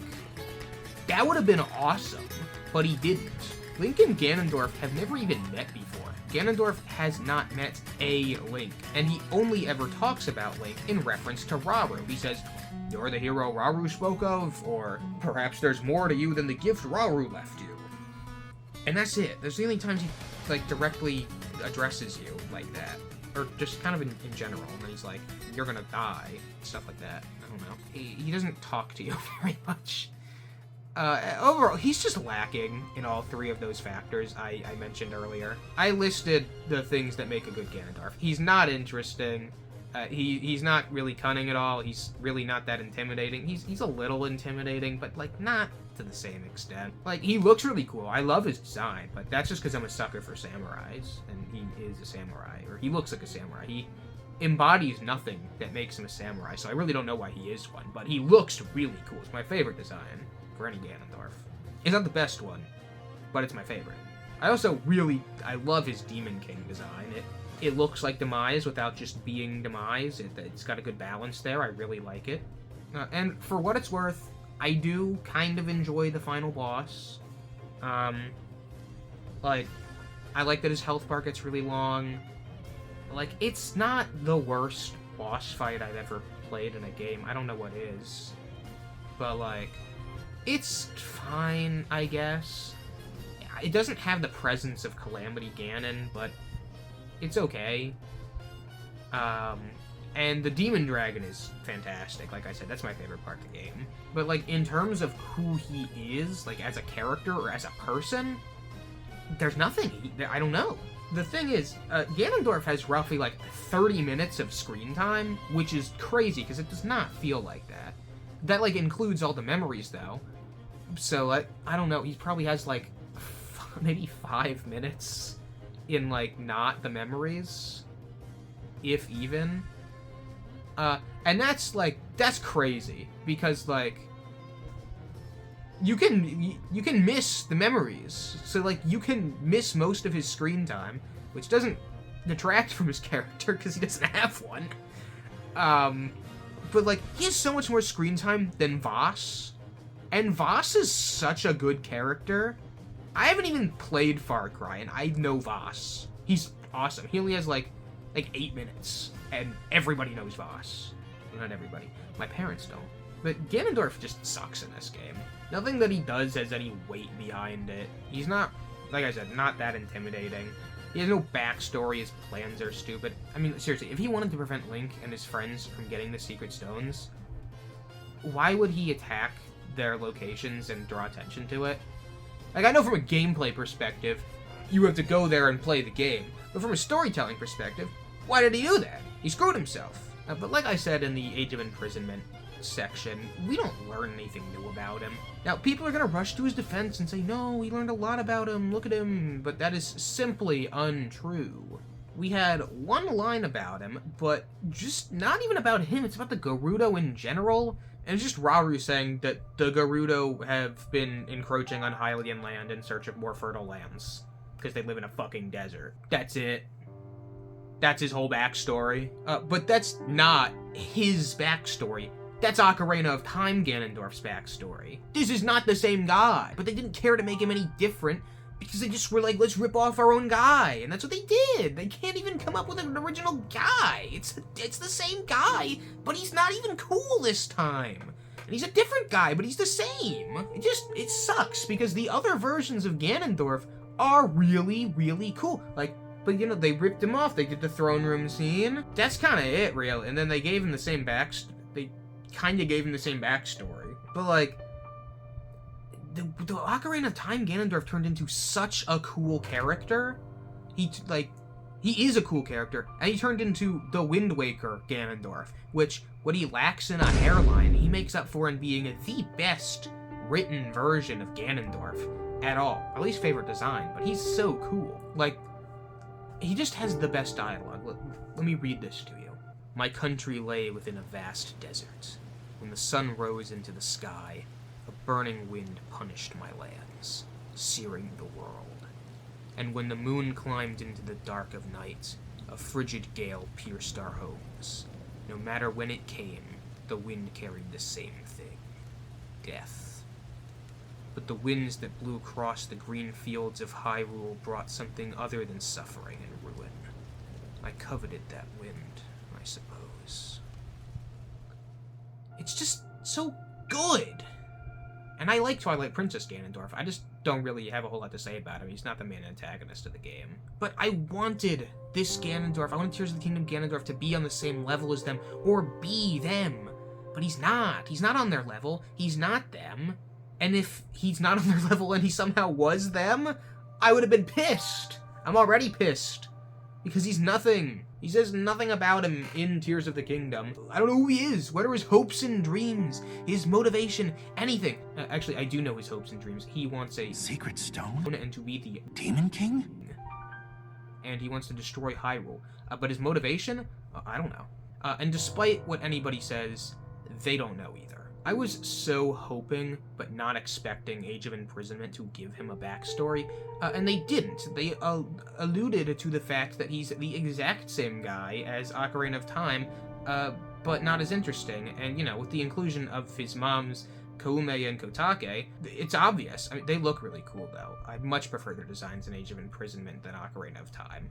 But they're not really even the same characters. We don't even, like, know who they are in this game. Like, they barely do anything. Also, like, they're not, like, when I say his moms, they're not, like, gay. They're sisters. We don't know whose birth parents are in, like, any version of it. Nintendo doesn't want to tell us. But anyway, Age of Imprisonment didn't improve on him. I would say it actually made him worse because it didn't give us anything new. The only new thing that Age of Imprisonment told us about him is that he had a plan for how he took over Hyrule. No shit, he had a plan. I didn't think it was all luck. I didn't think that he woke up one day and was like, I'm gonna take over everything today. I assumed he had a plan the whole time. That's not new information. Come on, Nintendo, what's next? Is water wet? Is the sky blue? Is my ass clenched? Am I poor? Yes! And that's it. I don't want to talk about him anymore. He makes me really angry. It would have been really easy to make him a good character, or even just like a mildly interesting character. And they failed. Also, here's another thing I forgot to put in my script. This was really important, and it just never made it into the final draft. For some reason, I forgot to put it in. Calamity Ganon is a cooler antagonist than Ganondorf. And I know that's wild to say because Calamity Ganon is like such a nothing character. He's not even a character.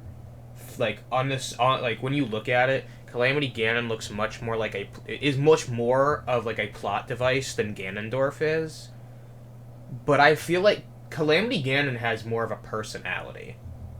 Which is crazy because it's not a person. It's a mindless beast that just wants to destroy everything. But Ganondorf is such a nothing character that he has less character than something that isn't even a character. Like, he's not as intimidating. Calamity Ganon, at the very least, looks really scary. and he looks really cool. And Ganondorf is just he's just lame. I keep looking down. I'm looking at me. He's just lame. And yeah, again, because he has so little character, but he is technically a character, he comes off as less interesting and he has less of a motivation than something that isn't even a character. It's just a creature. So, also, Calamity Ganon had a better plan than Ganondorf did, and succeeded far more than Ganondorf did. What did Ganondorf do? He shows up and he does the sky. He makes the sky do the thing. He makes the depths do the thing. He sends his gloom over to each of the regional phenomena. He makes all the regional phenomena, and then Link shows up and murders him. Calamity Ganon won. Like, he showed up, he took over the Sheikah technology, and he killed all the champions, and he almost killed Link. And for 100 years, while he wasn't, like, able to bask in his glory because Zelda was holding him back, he won. Ganondorf didn't win at all. He lost twice. And for him, he lost twice over the course of a couple days. Because time passed in the blink of an eye for him. So, like, what a loser. But seeing as this section is called Demon King Secret Stone, I have to talk about both of them. So let's talk about them. They're stupid. We don't know what the fuck they are. I don't know what a secret stone is. You don't know what a secret stone is. Don't pretend you know what a secret stone is, because you don't know what a secret stone is. They never explained it in the game. They just say that it gives you the power of a god. Allegedly.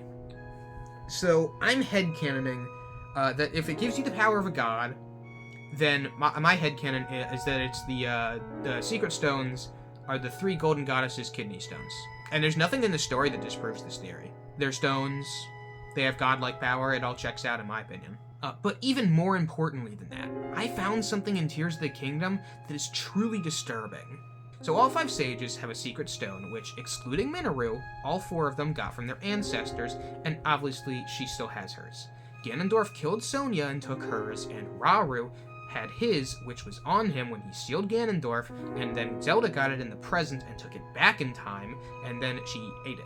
So, if we all go to Zelda school real quick and do our math, that's 7. So then what the fuck is that?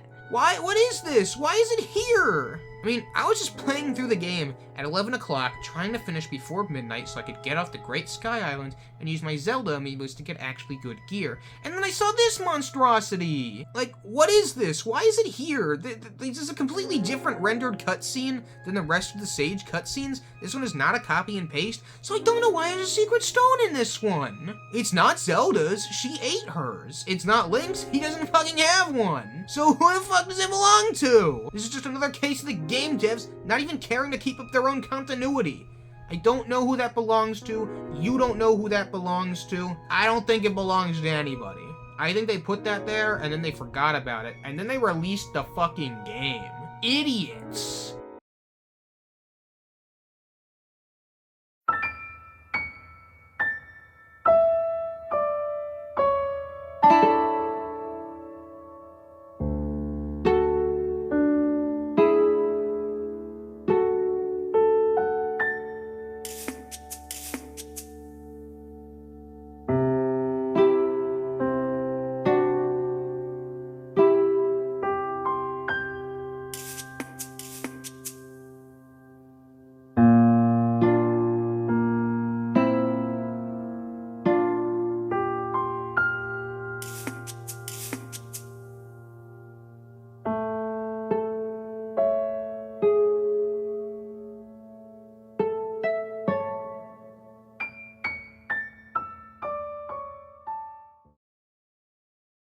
Okay, I gotten to the end of the video now, and I feel like I could probably put all these points in here at somewhere, but I don't feel like retroactively going in and changing my paragraphs. So I'm putting in a new one right here. So there are a few minor things that I really wanted to see in a sequel to Breath of the Wild. That's not even true. There are a lot of things I wanted to see, but there were a few things that would have been really cool and probably not that hard to include that I will talk about here. everything I would want to see is a topic for a different video that is currently in progress. I don't know when it's coming out, though. It's probably going to take, like, another year. I'm not even kidding. But just these quick ones will do for right now. Restoring certain locations would be great. When Age of Calamity came out, they made Hyrule Castle, the Great Plateau, and Akala Citadel more fleshed out locations, because we were seeing them pre-Calamity, so, you know, they were in their prime, except for Great Plateau because it's still fucking old. You know, they weren't all completely in ruins, and since those maps are built in, I would assume, the same engine as Breath of the Wild, or at the very least, they've already been modded in. I've seen them before. It would have been really easy to just slap them into into Tears of the Kingdom. It just goes to show that despite all the effort they claim to have put into this game, they didn't really put a lot of effort into this game. Like, there's no DLC for Tears of the Kingdom, and there's not going to be. They said they're not making any. I don't remember whether or not I wrote it in here already. I don't think I did. Reading the script now, I've done it all today. It's night outside, you can tell now. But Breath of the Wild had 2 DLC packs that were both really cool. And, you know, while they weren't groundbreaking, they were really fun. I played through them both, like, a week or 2 before I started collecting footage for Tears of the Kingdom, and that was genuinely one of the most fun things I've done most fun experiences I've had playing a video game recently. And then I had to play Tears of the Kingdom, which is probably one of the worst experiences I've had playing a video game recently. Like, I guess I could understand if they didn't have, like, any full ideas to turn into, like, a full DLC pack. Instead, they made an entire pointless fucking game about it, but what do I know? My biggest problem is that they just didn't add Master Mode. Master Mode came in Breath of the Wild's DLC packs, and it was just a harder difficulty. It made the enemies a little bit more difficult, it made them regenerate health, it made Calamity Ganon actually a difficult boss. It was awesome. And it's really annoying because it's already built into the game. Like, Tears of the Kingdom is built literally, like, out of the pieces of Breath of the Wild. It's in the same engine, it's the same world, it's the same, like, everything. They just added more stuff and took away all the good stuff. Which shows, because there's no Master Mode, but it's already in the game. It's like a switch they could have flipped, and they just didn't do it for some reason. I don't know why. Like, again, the game is $70, but, like, both of the both of the DLC packs for Breath of the Wild, I think, were like $20 together. So I spent $80 on Breath of the Wild. Actually, I spent more than that if you count it on the Wii U also. But just on the Switch, I spent $80 on Breath of the Wild, and I got loads more content. I would have accepted the $70 price point, even if the game is shit. Like, the game is exactly what it is now. If it just still had Master Mode, I would feel like it's a little bit more earned, but they didn't do that. I don't know why. Like, technically the game has more content when you look at, like, it's got the depths, it's got the sky, it's got all these new abilities, but, like, you don't get that much enjoyment out of it. Like, at all. It's just not that engaging. You get way more out of Breath of the Wild. Like, it's kind of just like a waste. Like, another thing they didn't do, underwater exploration was right there. Like, they didn't improve on that at all. That's another thing I didn't put in the gameplay section. They didn't improve swimming.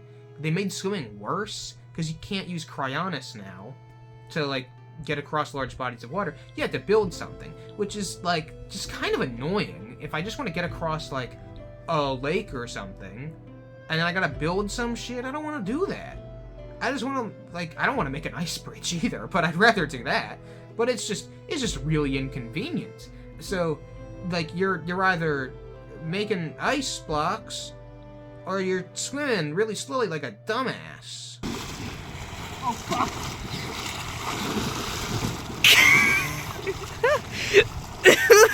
Oh, shit. Oh, that was bad. And it's just like, why not underwater exploration? We were begging for that. You didn't do it. You did everything we didn't ask.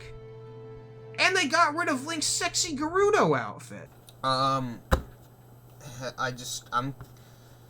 Little me jumping in again. I gotta just say some things. I have a pen. That's not what I had to say. Why does... Sorry, I had to burp. Why does, Sonia have a bow of light?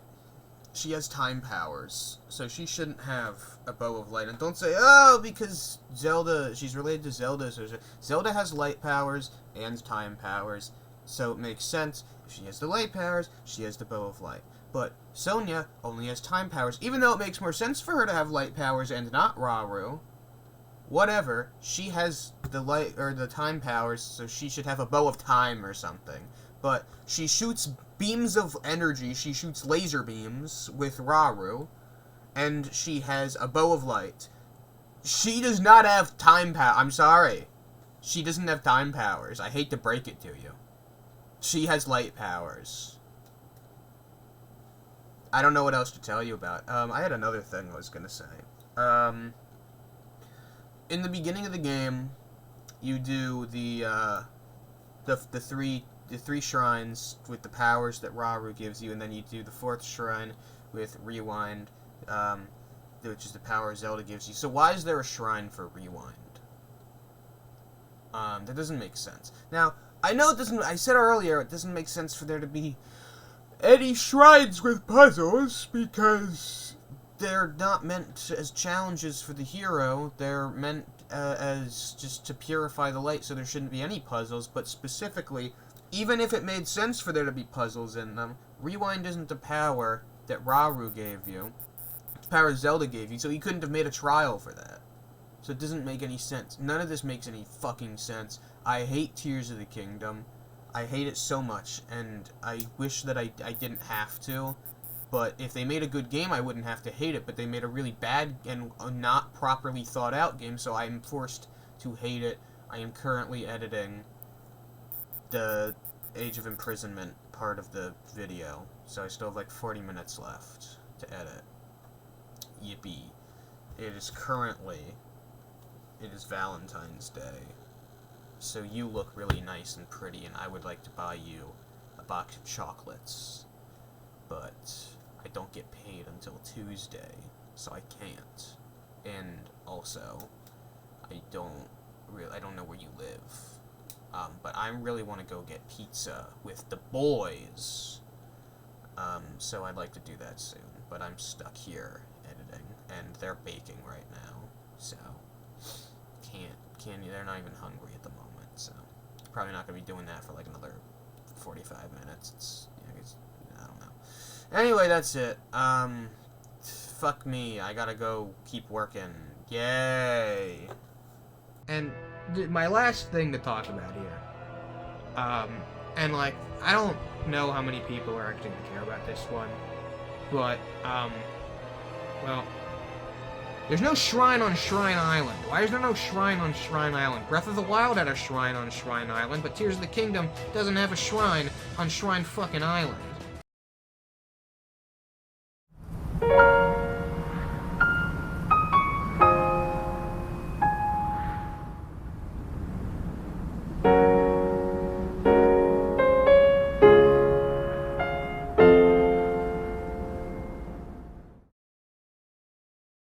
All in all, is Tears of the Kingdom a good game? What have I been bitching about for the past 113 minutes? No, it's not even a good sequel. It's not a good game, but it's obviously not a good sequel. The Zelda franchise is no stranger to sequels. Obviously, most of the games take place in a chronological timeline, but there are games like Majora's Mask, which is a sequel to Ocarina of Time, and Phantom Hourglass, which is a sequel to Wind Waker. These games are good sequels because they continue the stories of their predecessors. They acknowledge the events of the story, and they continue on with the same characters. They expand the world in a meaningful way, and above all else, they actually tell a story.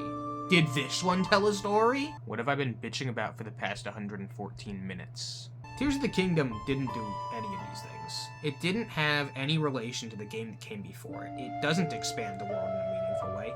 And no, I don't even really think it tells a story, like I said. It kind of has a story, but it doesn't really tell it because the only thing that these characters are yammering about is Demon King. Secret Stone. There is no substance to the game. It's really disappointing because this was definitely a lot of people's most hyped and anticipated game. It was mine. This was the game I was most excited for probably ever. And Breath of the Wild is one of my favorite games ever. Maybe we'll make a tier list at some point. Like, it has its flaws, but the pros vastly outweigh the cons. But Tears of the Kingdom doesn't have that. I waited 6 years for this game. I played it multiple times to try and gain an appreciation for it, but it's just not a good game. It does not tell a compelling story. Its gameplay mechanics just don't really do anything that's special compared to Breath of the Wild, and it's not fun to play. People might say that it's more fun to get around to the world in Tears of the Kingdom, but at the end of the day, when you're craving that story and that experience, you're gonna go back to Breath of the Wild. It's just a superior game in every single way.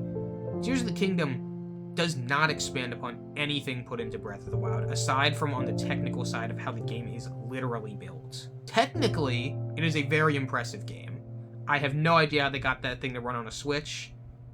Kudos to you, Nintendo.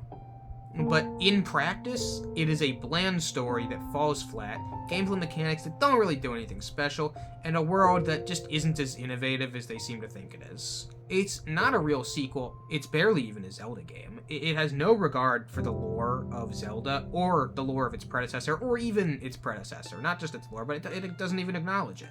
There were so many angles that they could have come at this with that would have made for not just a better game, but like maybe just like a good game or a better story, you know, anything. It takes a lot to make a compelling and well-built game, but it doesn't take much to make a good story, and that was this game's biggest flaw. I could get past all the other things if the story was worth playing, but the fact that I got through the entire game without having like half of the story just kind of goes to show that they didn't care enough to make it necessary. Most of the time, and I'm not saying all the time, but most of the time, if your story is optional, it is not a game worth playing. It's not a good game. Some games are designed with that in mind. Tears of the Kingdom wasn't. They just didn't care enough to make the story a necessary aspect of the game, despite it being a necessary aspect of the game. I'll just end things off here by saying that, like, Tears of the Kingdom is not a real sequel to Breath of the Wild. Not really, anyway. It's really only a sequel in the sense of, like, the poop that I took earlier is a sequel to the meal that I ate before that. One of them is clearly a byproduct of the other, but you can't tell that from looking at it. One of them was a pretty enjoyable experience, and the other one is shit. And also it cost $70 Thank you, everybody, for watching this video. This has taken me, I've been editing this for about three weeks straight. It's been a blast, and it's been a slog, and that, yeah, I hope you enjoyed the video. I enjoyed working on it. I want to give a huge shout out to everybody who's been with me through this project.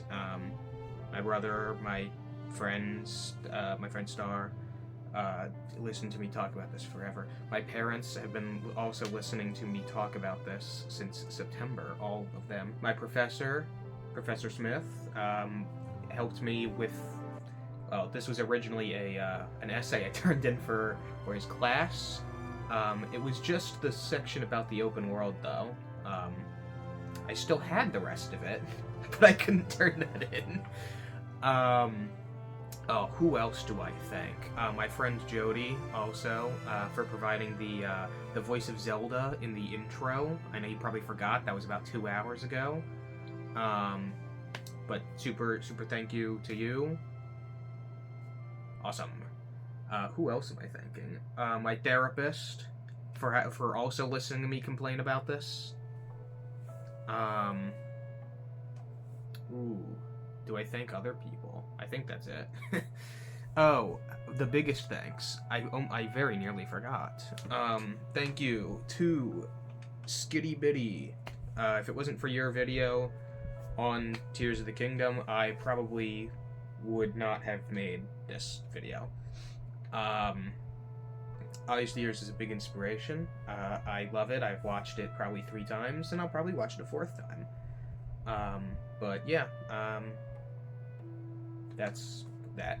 I have a lot of other videos in the works. Some of them I'm scripting, Some of them I'm not scripting. They're just ideas. 2 of them I have to draw about 1 million pictures for. So one of them I'm hoping to have come out sometime this year, and the other one is going to cost me a lot of money, and I don't have that money, so I'll probably make an announcement about that at some point. But that's, yeah.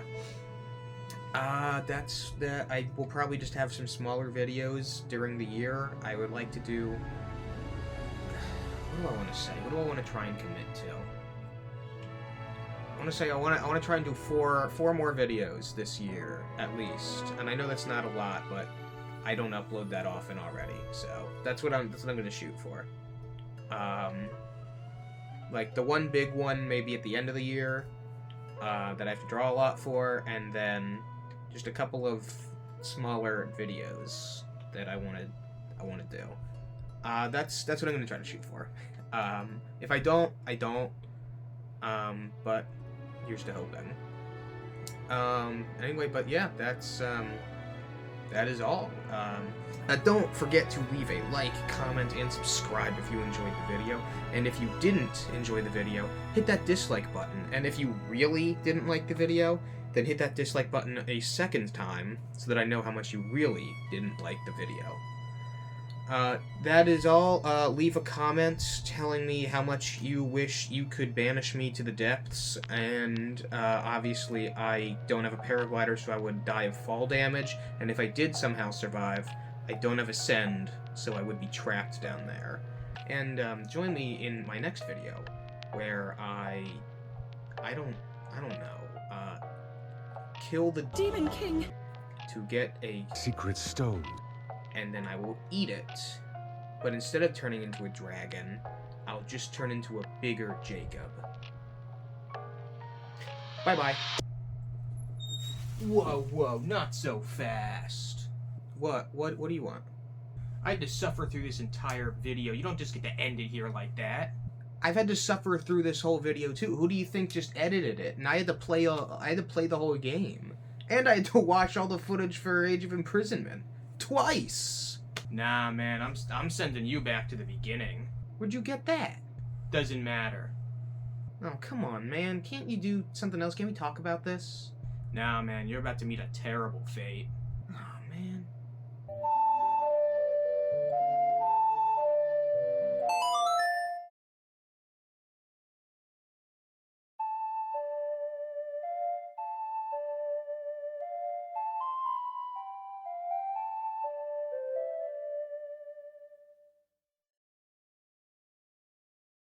I've never made a video game before, but if I did, I would make a good one.